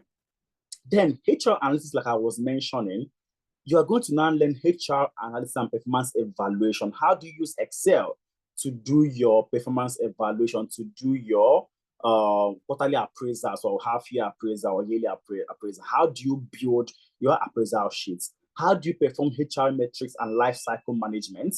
And how do you bring out your dashboarding to communicate effectively to the management?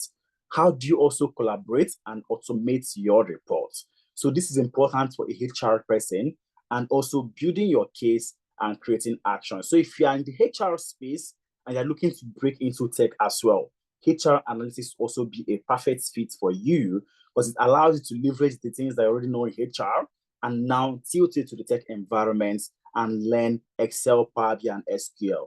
And that means you can also work as a data analyst, because you have Excel, you have Power BI, and you have SQL. The learning time is morning 11 a.m. to 2 p.m. on Saturdays, then the evening class 6 p.m. to 9 p.m. as well on Saturdays. Learning timeline is something 8 months and 12 months program, where you now choose the one that suits you personally. Okay, then the last but not the least, cybersecurity. Okay, cybersecurity. So these are people that come into the company to protect the digital assets that exist there. The same way you have two-factor authentications in your WhatsApp, you have facial recognition for you to use your face to unlock your iPhones or your phones or Samsung, as the case may be. That's the same way someone needs to be able to protect the digital assets that the company has. So the first thing you will be learning is intro to cybersecurity. Then you move on to foundations of computing and networking, where you're now going to be learning your IPs, your LAN, your WAN, subnetting, and several other things. Then information security principle. This is the principle on which every single thing you learn in cybersecurity is hinged on. That's the CIA triad: confidentiality, integrity, and availability of data. Confidentiality, integrity, and availability of data. Every other thing you learn under cybersecurity has a dotted line action to either of these three, because they are the fundamentals on which everything is built on. Then you move on to your offensive and defensive cybersecurity. How do you defend an attack, and how do you orchestrate an attack? That's when I start talking about your vulnerability assessments and your penetration testing. And for this to happen, you need to learn the tools that are relevant to it. You're going to learn your Nmap and Nexus for vulnerability scanning. And of course, you're also going to learn your Metasploit for your exploitations. Okay? You're going to learn cryptography basics, cyber threat and attack vectors. You're going to learn how do you use Splunk to analyze your threats, and also network security. How do you use Wireshark to analyze your network topologies, and endpoint security, web and application security, and also cloud security. Then you now move to learn incident response and forensics. And lastly, GRC, which is also governance, risk, and compliance. That is more of the cybersecurity policies and compliance. So everything that you are learning, there is a tool that's attached to it that you're going to learn for you to be able to utilize it. If you are someone that is technical, someone that can lose a system and bring it back up, or someone that has the urge for things like this, then cybersecurity is for you. It is technical. It is highly technical. But is it doable for anyone that wants to do it? Yes. So why I'm saying this is that most times people mention, oh, cybersecurity, that's where I want to be. But you are running away from analyzing things. You're running away from looking at IPs, subnetting, looking at Wireshark, doing all those things that are rigorous. So it is not stressful, but there are a lot of tools that you need to learn. It's not like data analytics that you just learn Excel, Power BI, and SQL, and you are good to go. For cybersecurity, there are a lot of tools. So we always like to mention all these things so that people make up their minds for places that they want to be in, and then be able to make decisions from a place of informed place. The learning timeline is also for on Saturdays 11 a.m. to 2 p.m. and then the evening class from 6 p.m. to 9 p.m. as well. Then the program is 8 months and 12 months like every other one. 6 months in the class, 2 months internship. 6 months in the class, 6 months internship. I hope I've been able to answer everyone's specific question with respect to where they want to be able to break into. All right, so quickly, what I also try to mention to everyone is for you to be able to land a job, two things are important: technical skills and employability skills. All right, and we give you both of them. So we don't just teach you the technical things in class and abandon you. No, we also provide you with the employability skills that is going to help you for you to land a job. Okay, employability skill is as important as the technical skill. And this is something that I've noticed to lack in this our space. In the tech ecosystem, there are lots of lack when it comes to employability skills. But if you need someone that can write codes from here to Jamaica, they are existing. But can they package themselves and speak in a way that will even land them that job to code? That's where the challenge comes in. So we also put you through the employability skills, and this is what makes you to stand out. First, we're going to walk you through how do you build your CV for you to be different, okay? Because the most challenging thing that people have is CV optimization. The same CV you used to apply to data analysts in the health sector, that same CV are using to apply to logistics analysts, that same CV are using to apply to procurement analysts, same CV they're using to apply to anything else. That is where the issue is. So you need to learn how do you tailor your CV to the job specifically for you to pass the initial ATS, applicant tracking system. So once you learn how to tailor your CV down, then you've jumped the first stage, okay? And it will now be the next stage of you coming to defend yourself. But if you don't tailor your CV to the job that you are applying to, there's high tendency that you're going to be screened out. And then number two is LinkedIn optimization. We also walk you through how you can be visible out there for recruiters to see you. So I was speaking to a recruiter last year, and she mentioned that all the roles that they advertised are the roles that they were not able to fill in without advertising. All right. So if today a recruiter have never reached out to you to say, hi, Chukwemeka, are you available for this role? Then something is wrong with your visibility. Okay. I know most of us will always say, oh, I'm not a LinkedIn person. Personally, for me, I'm a LinkedIn person, I'm an Instagram person, I'm any kind of person that I can think of. Because what you need is visibility.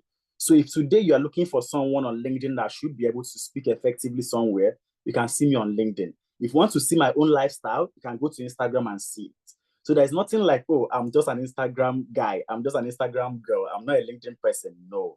So we need to be able to identify that all these are for visibility. It now depends on what you want to communicate in each of the platforms. If you want to use LinkedIn to communicate, oh, that you are an amazing data analyst, fantastic. And you're using your Instagram to show, oh, as a data analyst as well, I'm living the life. Amazing. So you don't have to separate any of them to say, oh, I just use Instagram, I don't use LinkedIn, because you need to be visible. All right. So walk you through how you optimize your LinkedIn for recruiters to also be able to reach out to you. Then how do you navigate the job market? We'll bring in experienced recruiters back to classroom to walk you through the different job boards that you can easily leverage with respect to landing roles and interview preparatory session. This is very, very important. So at any point that you land an interview invite, you book and block our calendars to have a preparatory class with you. How do you answer questions? How do you answer situation-based questions using the STAR approach? Situation, task, action, and results. For instance, when I was explaining the person that worked on hospital ER visit analytics, you can say, oh, while I was consulting with analytics, which is the situation, then you talk about task. I was able to carry out analysis in the hospital ER visits. Then the actions you took, I had to do this, I had to do that. And in the end, I reduced the waiting time from 35 minutes to 15 minutes, and it improved the revenue. So when you speak to your recruiters using that approach, you can comfortably be able to be sure that it made an impact on them. They will also provide you with references and recommendation letter. Remember, what I've been saying all this while is, while I was consulting with analytics, because we always advise our students, you are not just training with us, you're not a student, you are consulting with us, because you're actually working on real life projects. okay, which means it's an experience for you. So at any time that recruiters need us to provide references and recommendations for you, we are able to provide it for you. I know someone will ask, oh, I'm in South Africa, oh, I'm in Kenya, oh, I'm in UK, oh, I'm here, I'm there. How do you make it to happen? Tech is a global scale. The Excel you use in Jamaica is the same Excel you're going to use in US. The Power BI you use in UK is the same Power BI you're going to use in Ghana. So they are all relevant, okay? And next is we also provide with on-the-job support that you've landed a job, you are still struggling, we are available to help you on that job till you find your feet for 1 month. And then weekly mentorship sessions where we're bringing experts to walk you through the challenges that they had during their own time, okay? How can you not be able to make the mistakes that they made? We're also bringing past students to walk you through some of these processes. And Upwork session, where if you want to play in the freelance space, that you want to be able to land roles, $100 here, $20 here, $30 here, just working on projects and making your money, we teach you how you can be able to do this using the Upwork. Now, all these things here are all success stories of people that have been able to move from our classroom to landing a job. I know someone was asking in the comment section, oh, I'm just seeing Nigerians. There are a lot of people, non-Nigerians, Ghanaians, Zimbabweans, anyone you can think of that have been able to move from our classroom to landing a role. So fill the attendance form, go through all these success stories. I'm sure you see someone from your country. If you can't find someone from your country, that means the person doesn't want to be seen, right? Because there are some people that also did not sign our agreement to also use them for some of these services. Because there are some people, oh, I got a job, but please don't put my profile out there. So we respect everyone's choice, okay? But if you're thinking, oh, you're in Ghana, you're in South Africa, it is 100% possible. What we do, we even have Indians, we have people from Egypt that also have received jobs from our programs to landing different roles out there. So all these things, they are all success stories. I'm trying to move forward so that we can be able to round up, all right? Then you can also click here to see a session where people that have received jobs, they came to a session like this and they were the people speaking. So you can click on any of this watch here to watch what they also had to say with respect to their experience. Okay, we've had a lot of sessions that they did something of that nature. Okay, all these are things that we've done. And recently we also got into our Better Catalyzer program last year, where we also learned how to make this bigger. Because last year, we've helped close to more than 2,500 people. How do we double that amount to help more people within the Black community to break into the tech industry? And also, your certificate is accredited by the American Council of Training and Development. I know I mentioned that certificate is secondary, right? Certificate is secondary. Most important thing is your skill and experience. But then we're also going to issue you with a certificate that is also internationally recognized by the American Council of Training and Development. So what is the next step for you? Next step for you is to make the decision of the career path that you want to be in and register for the program. Our next cohort is starting by February 8th. And like I mentioned, there's an amazing discount for everyone that joined, first 20 people to join any of those programs. So for all our courses, this is the full amount. For the 8-month plan, it is $900. For the 12-month plan, it is $1,200. But currently, the 8-month plan is discounted for the first 20 people to $750. So it means that if you are amongst the first 20 people to register for any of the programs, you get to save $150. If you are amongst the first 20 people to also register for the 12-month plan, you get to save $200. So you pay $1,000 instead of $1,200. And for you to secure your spot, all you have to do is to click on the link to pay instrumentally. So you have the option to break down your payments to several months. For the 8-month plan, you can break it down up to 5 months. And for the 12-month plan, it can break it down up to 8 months. Okay, so this is what we do to make sure that we're able to help everyone depending on their pockets. So all you have to do is simply click on the main stack link there, and it's going to bring you to the Analytics Enrollment Center. All right, Analytics Enrollment Center.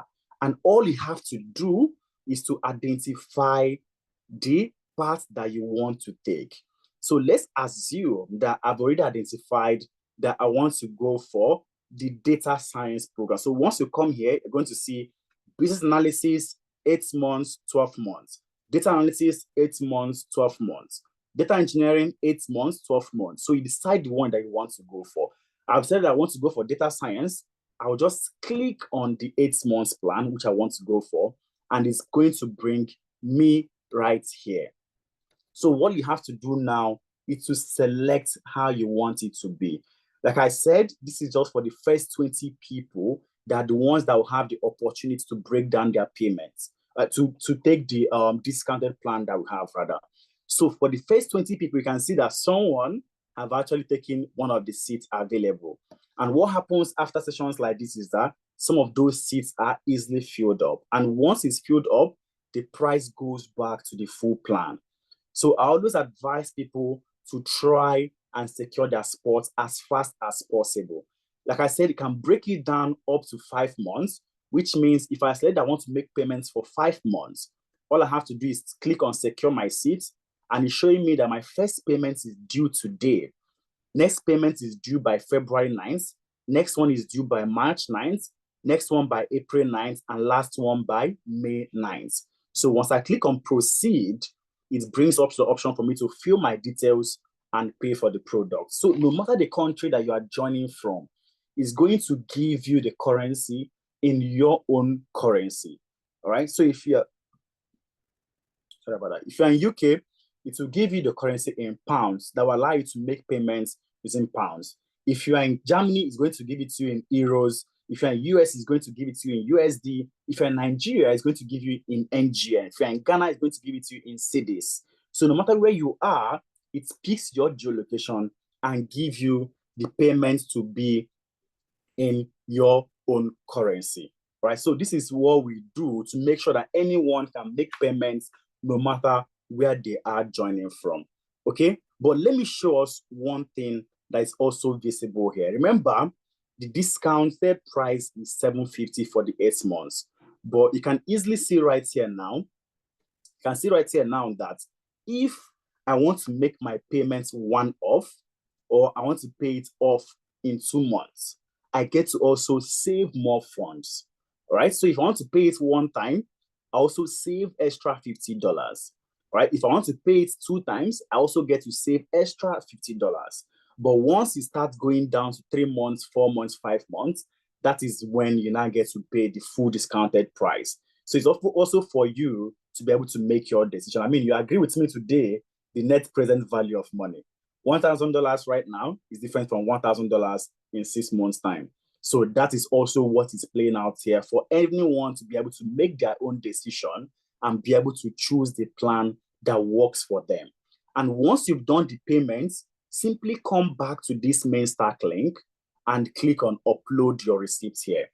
Once you click upload your receipts here, someone from our team is going to reach out to you to welcome you to the program. So all these you can comfortably do from the comfort of your own house. All you have to do is click on the main stack link and it's going to bring you here. And then you can now have the option to select the one that works for you. Okay, I hope I've been able to answer and explain everything easily for anyone. So right now, I'm going to give like 5 minutes to take questions. You can use the raise hand icon and I'll call you up to speak. Or you can drop your question in the chat box and I'm going to take your question right there and answer it. Okay, so while I'm waiting for some hands to be raised, let me go through the comment section and see some of the questions that we have. I am late for the January session already. Of course, the January class have already started, all right? January class have already started. So people that started in January, they made a decision in December, all right? So people that are starting in February, they are making a decision in January. So if you're looking to start by February 8th, now is the time to make the plan, okay? Because by February 8th, the class will instantly start immediately. I want to join the 8-month plan on discounted price. Amazing, Elvis. simply click on the main stack link and be able to secure your spot. So, and what happens after session like this is that at the beginning of this class, we are close to 200. Most of those spots are easily taken and filled. So I always advise people to use it effectively. Someone mentioned that, oh, last year it was because of cost. If you're following us last year and now, you must have seen there's a difference in our pricing. All right. We've improved the program because of feedbacks that we also got, and the pricing has also improved. The economy has improved. So everything have also improved. So I always advise people to secure their spots fast and at any time that they see it, because by next time, it most likely will not be the same. If you bought RX 350 last 2 years and they're trying to buy RX 350 now, I'm 100% sure it's not going to be the same for you.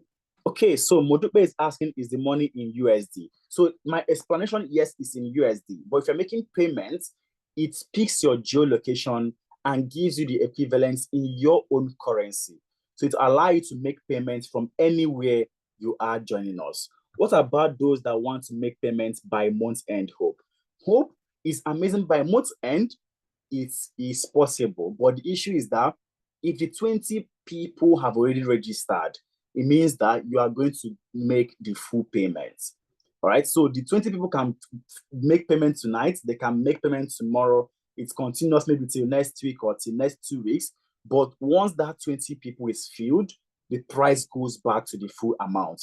And if you want to make payments, it will not require you to make the full payment. Is the learning time extension applicable to those that are already enrolled in a program? Because I see that BA learning time is now 8 and 12 months compared to the current 3 months. Nkechi, it doesn't affect anyone that's already enrolled. I mean, if you're asking me this, it's as good as me asking you, are we going to ask you to also make improved payments with respect to what you paid last year? Because you can also see clearly that the payments that you made last year and the payments as of this year is entirely different. If you land if you are a medical doctor that lands medical doctor in 2000 and a new person that is learning now, there is difference. Because people that are learning now obviously have experience of all those years also attached. So that's the difference. So any program that is already running is already running. Any money that you've paid is what you've paid. We're not going to ask you to pay another amount. We're not going to ask you, okay, we're going to extend for you, because it is what we all went into agreement at the beginning of your own time. What's the difference in the learning plan between both duration 8 and 12? Fantastic at the bank. So for the 8 months plan, you get to learn in the classroom for 6 months. And then your internship experience will be for 2 months. Now for the 12 months plan, you get to learn in the classroom for 6 months, and then your internship experience will also be for 6 months. Remember, the internship experience exposes you to multiple sectors of the economy to have experience in working on their projects. So if you have 2 months internship experience, there's high tendency and possibility that you will have experience in 2 sectors of the economy. But for someone that is learning and having internship experience for 6 months, there's also high possibility that the person will be exposed to 6 different sectors of the economy. So that's the difference actually. It's in the number of months and number of projects that you also get to work in. If I don't have card and want to pay via bank transfer, John. So John, if you want to make via bank transfer, please, we are going to reach out to you or reach out to any of these inquiries here, and then we'll have discussion, because it simply means that you have to make payments one-off. So the card allows for all those instrumental options to be broken down. If you don't have card, instrumental plan will not be effective because there's no card that is linked to it. So for you to initiate instrumental payments plan, card has to be there. And that's why we made it to be so, because month on month, money needs to be taken out from what you've already agreed to do. Can you say the payments plan for UK residents? Thank you. So quickly, let me go back to the site and try to change it to pounds. So for people in UK, for the 8 months plan, you get to pay in this. What is happening? I can't find UK. All right, British pounds. All right. So if you're in UK, you get to pay 575 one-time payment, two-time payments, the same 287.5. And then if you are paying 3 months, it means 205. If you are paying 3 months, 153. If you are paying 5 months, that is 123 pounds. So it's now for you. So once you click on the site, no matter where you are, it picks that geolocation and gives you the breakdown in your own currency. So it's easier for anyone to be able to check the conversion in their own currency as well. 1,000 Canadian, no victory. We're talking about it was in $1,000. So for card, if you change it to card, you can now be able to see how much it is in card for the 8 months program. You can see for the 8 months program, it is 1,015 card. All right. It is 507 card also for the 2 months, and then 3 months down is now 366 card. Okay. So are those courses that are not up to, are there courses that are not up to 8 months? Okay. So all our courses now are 8 months and above. All right. So why it is so is because there are feedbacks that we've been able to receive from our students and people that have passed through this process before now. Okay. And that is why we've made some of these changes. Before, our program used to be 3 months in the classroom and 1 month internship experience. But people want to have more experience because these are things that help them to land jobs. Okay. And that's why we listened and we don't judge, really. We listened and we implemented. So all these things is to give more value back to people as well. I want to join in March, so you can also secure your spot now and defer to start by March. So once you make payments and secure using one payment plan, you can go back and upload your receipt right there. You have the option to, do you want to start in February 8th? You select, or whether you want to start by March 3rd, by first Saturday in March, really, and you also select that place as well. The person that introduced me to this program told me it is $550. That's from A11 Pro Max. So 11 Pro Max, I'm sure the person that introduced the program talked to you about it last year. And all through last year, we've been talking about by 2025, there will be price increase. You agree with me also that if you try to take a flight from anywhere to a different place last year and this year, there are already changes. If you bought PMS last year and you're buying PMS this year, there are differences already. So all these things, economy has moved, program has improved, price has also shifted. So constantly, all these things happen. It is not as it is before that it is right now. As at last year, the program was 3 months program. Now it is a 6 months classroom learning and 2 months internship. So last year it was 4 months. Now we offer 8 months and 12 months. So there's already difference in the timeline as well. As a banker of almost 10 years, which program will you advise customer service to be specific, Nene? All right, so I may want to know more from you, Charles, for me to be able to give you an informed answer. So what will happen is, after this call, my colleagues are going to share a one-on-one link in our different WhatsApp communities. Okay, so book a free consultation where we are going to look at your background, your experience, your degree, and be able to find a career path that suits you specifically. All right, so make sure you book that one-on-one consultation, and we will look at your background and be able to give you a feedback that will help you. But I always advise people to also try to secure their spots so that you don't wait till that one-on-one before you secure your spots. So if you secure your spot under data analytics, for instance, and then after our conversation, we've noticed that, oh, business analysis is perfect fit for you, we will change it in the back end for you, right? But it's important that you secure your spots so that you're not waiting for the one-on-one and then the discounted pricing will now elude you. I don't know if that makes sense to you, Charles. Who references your students for internship? Who references your students for internship? This question is a little bit not easier for me to understand, Frances. But if what you're saying is who references our students for internship, so we have partnership with the company that we move our students to have internship there, right? They are all virtual internship experience, if that's what you're asking, Francis. For Scrum, someone told me he did his with 10 analytics, 3 months and 1 month internship. Please, has it changed? Because I can hear 6 months and 8 months clearly. Yes, it has changed. Yes, it has changed. So for last year, our program was for 4 months, but for this year, our program is for 8 months and 12 months respectively.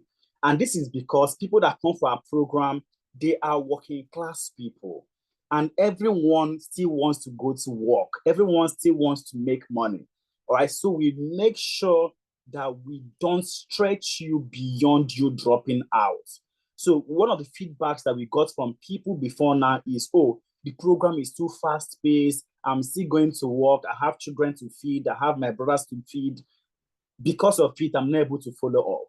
So that's why we gave enough space also. We added more things for people not to break down, because this is adult learning, really. And the most important thing for most people here is to make money.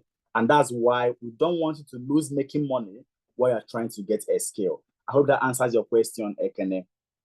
Why do you mean full payment? I thought you said we can split it. Okay, I think my colleague have answered you. Can you send the link to follow for payment on WhatsApp page? If you fill the attendance form, definitely we will send you everything, please. If you fill the attendance form, we are going to share everything that we have here with you. Okay? All right. What plans do you have for some of us that just arrived in UK in their salaries can't match up the monthly installments? Please help. That's from K. Okay, K, this is the price that we call it our programs currently go for. And you have to be able to choose instrumental plans for yourself, because this is the value that we give. And that's also what makes the value that we tend to also get from people. Please, after 8 months plan, can I still get mentorship? Yes, so your career mentorship is a lifetime access with us. Our alumni up till now, we still have engagements with them. If you stay on this call, you're also going to hear when I talk about some engagement I've had with our alumni. Okay. A recent grad in being analyst in UK. Please, how can you assist on CV review, link optimization, iPhone? So all this is part of the services that we provide for our students. So you have to register, and then during the employability services, your CV review will be done, your LinkedIn optimization will also be taught. We should be able to make instrumental payments using bank transfers, Victory. So instrumental payments using bank transfers, that leaves us at your mercy. All right. That means there is no contractual link that is linked anywhere. All right. So it has to be with a card that is already linked. I'm sure you can go to a bank and take a loan without dropping a document or a collateral. So that's how all these are also linked, Victory, for that to be ease of business. Because the same way you are trying to protect yourself, we also need to protect our own business as well. I hope that makes sense to you, Victory.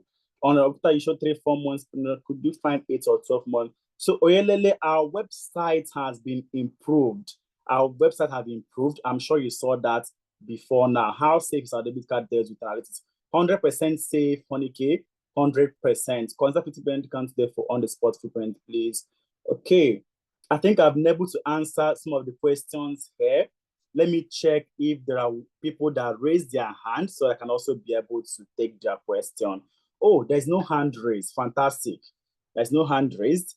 Please, like I mentioned also, after this call, my colleagues are going to share a link in all our WhatsApp groups, okay?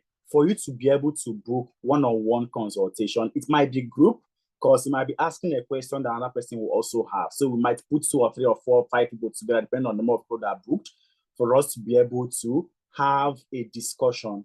So we will look at your background and be able to give you insights with respect to how it can help you. For instance, I can come on the call and say, oh, I used to be a teacher. I thought maybe, let's say, English, and I'm okay communicating with people. Math is not my strength, and I'm looking to break into the career path. If you look at your background, it can easily tilt you to business analysis, because these are people that communication is their strong strength. So we are going to look at your background, look at your degree, look at your experience, and be able to give you a recommended career path. But you have to book that one-on-one consultation. So the community manager will share this in all our different communities for us to be able to have this. Thanks for that info. One more question. What happens if I miss the February intake? Can I join the March? Yes, you can join the March class, Emeka, right? You can join the March class. As someone who wants to learn data analytics, are we going to learn everything about data analytics in different aspects like sales analytics, product analytics, supply chain analytics, and oh, fantastic question, Kester. Now, Kester, this is where project-based learning comes in. Now, some of the projects that you're going to be working on, will require you to do product analysis. Some of the products that you're working on require you to do supply chain analysis. Let me give an instance now. If you are a business analyst and you work in a bank, it's going to give you a different mindset from a business analyst that is working in oil and gas. And it's all by virtue of sector of the economy. But the most important thing is, once you have that grounded knowledge in business analysis, you can be able to break into any of those sectors and work from there. All right. Moses said, I just made full payment. Oh, fantastic, Moses. Like I said earlier, after sessions like this, seriously, that 20 spots is easily taken. So I always advise people to try and secure their spots, and then we can now continue the discussion with respect to how we can also have that one-on-one consultation to find a best fit for you. Okay, so moving on, like I've said, we've helped over close to 3,000 people transition from our classroom into landing their first jobs. And I want you to do something tonight. Go to LinkedIn and search the analytics and choose people. You are going to see a lot of people that have been able to move from our classroom into landing roles. You can have conversations with them, ask them how their own experience was. So it's not just us talking to you. Okay, reach out to people and also do your own research. Okay, so it's very, very important. But while you are doing this, remember, once the 20% spot is taken, you may have to make the full payment. Right? Some of our participants work in all these places. They work in MTN, Coca-Cola, Uber. In fact, our highest employer of labor in UK is actually NHS, because they're the one that give visa sponsorship. These are some of the past impacts we've had in the last years, how we've been able to help people. And last 2 years, we had hackathon where someone went home with $8,000. Last year, we also had hackathon where a group of people also went home with $1,000. This year, I don't know what we are going to be doing, but this is to show you that we also organize events that help to bring our alumni community back, and also to bring everyone that is a tech enthusiast to understand all that we have to give. Now, in this appendix, you're also going to see more success stories of people that have been able to move from our classroom into landing their first role. Now, you can be the next person that the picture will also be here, but all it takes is for you to start your journey. Remember, 2023, you said you're going to break into tech. 2024, you said the same thing, you're going to break into tech. This is 2025. The option is yours to make the decision that you want to be able to get started. So are you ready to gain the premium tech skill that you have been looking for? All you have to do is use the Menstack link, check our website, or also email us, and we're going to have a conversation. On behalf of my founder, Adeza Suleiman, who's a technology consultant, and also Efemina Ipro, who is also has worth of experience in data ecosystem, I say a very big thank you to everyone that have been on this call up to this very moment. I can't wait to see each one of you in our classes, come February, come March. But remember, the best time for you to secure your spot is right now. Because if you wait till next time, it might not actually be, the price may not actually be the same for you again. Okay, so my colleague also dropped a link for you to book a free consultation for us to have this conversation in the link. Also, make sure to use the attendance form for you to also have access to everything that we've been able to discuss for 2 hours, 20 minutes up till this very moment. So thank you so much once more, and do have a wonderful day, a wonderful afternoon, or a wonderful night rest out there. Cheers, everyone, and bye for now. My name is Chukwemeka Ekpa, and I can't wait to see you in any of our classes. Cheers, guys.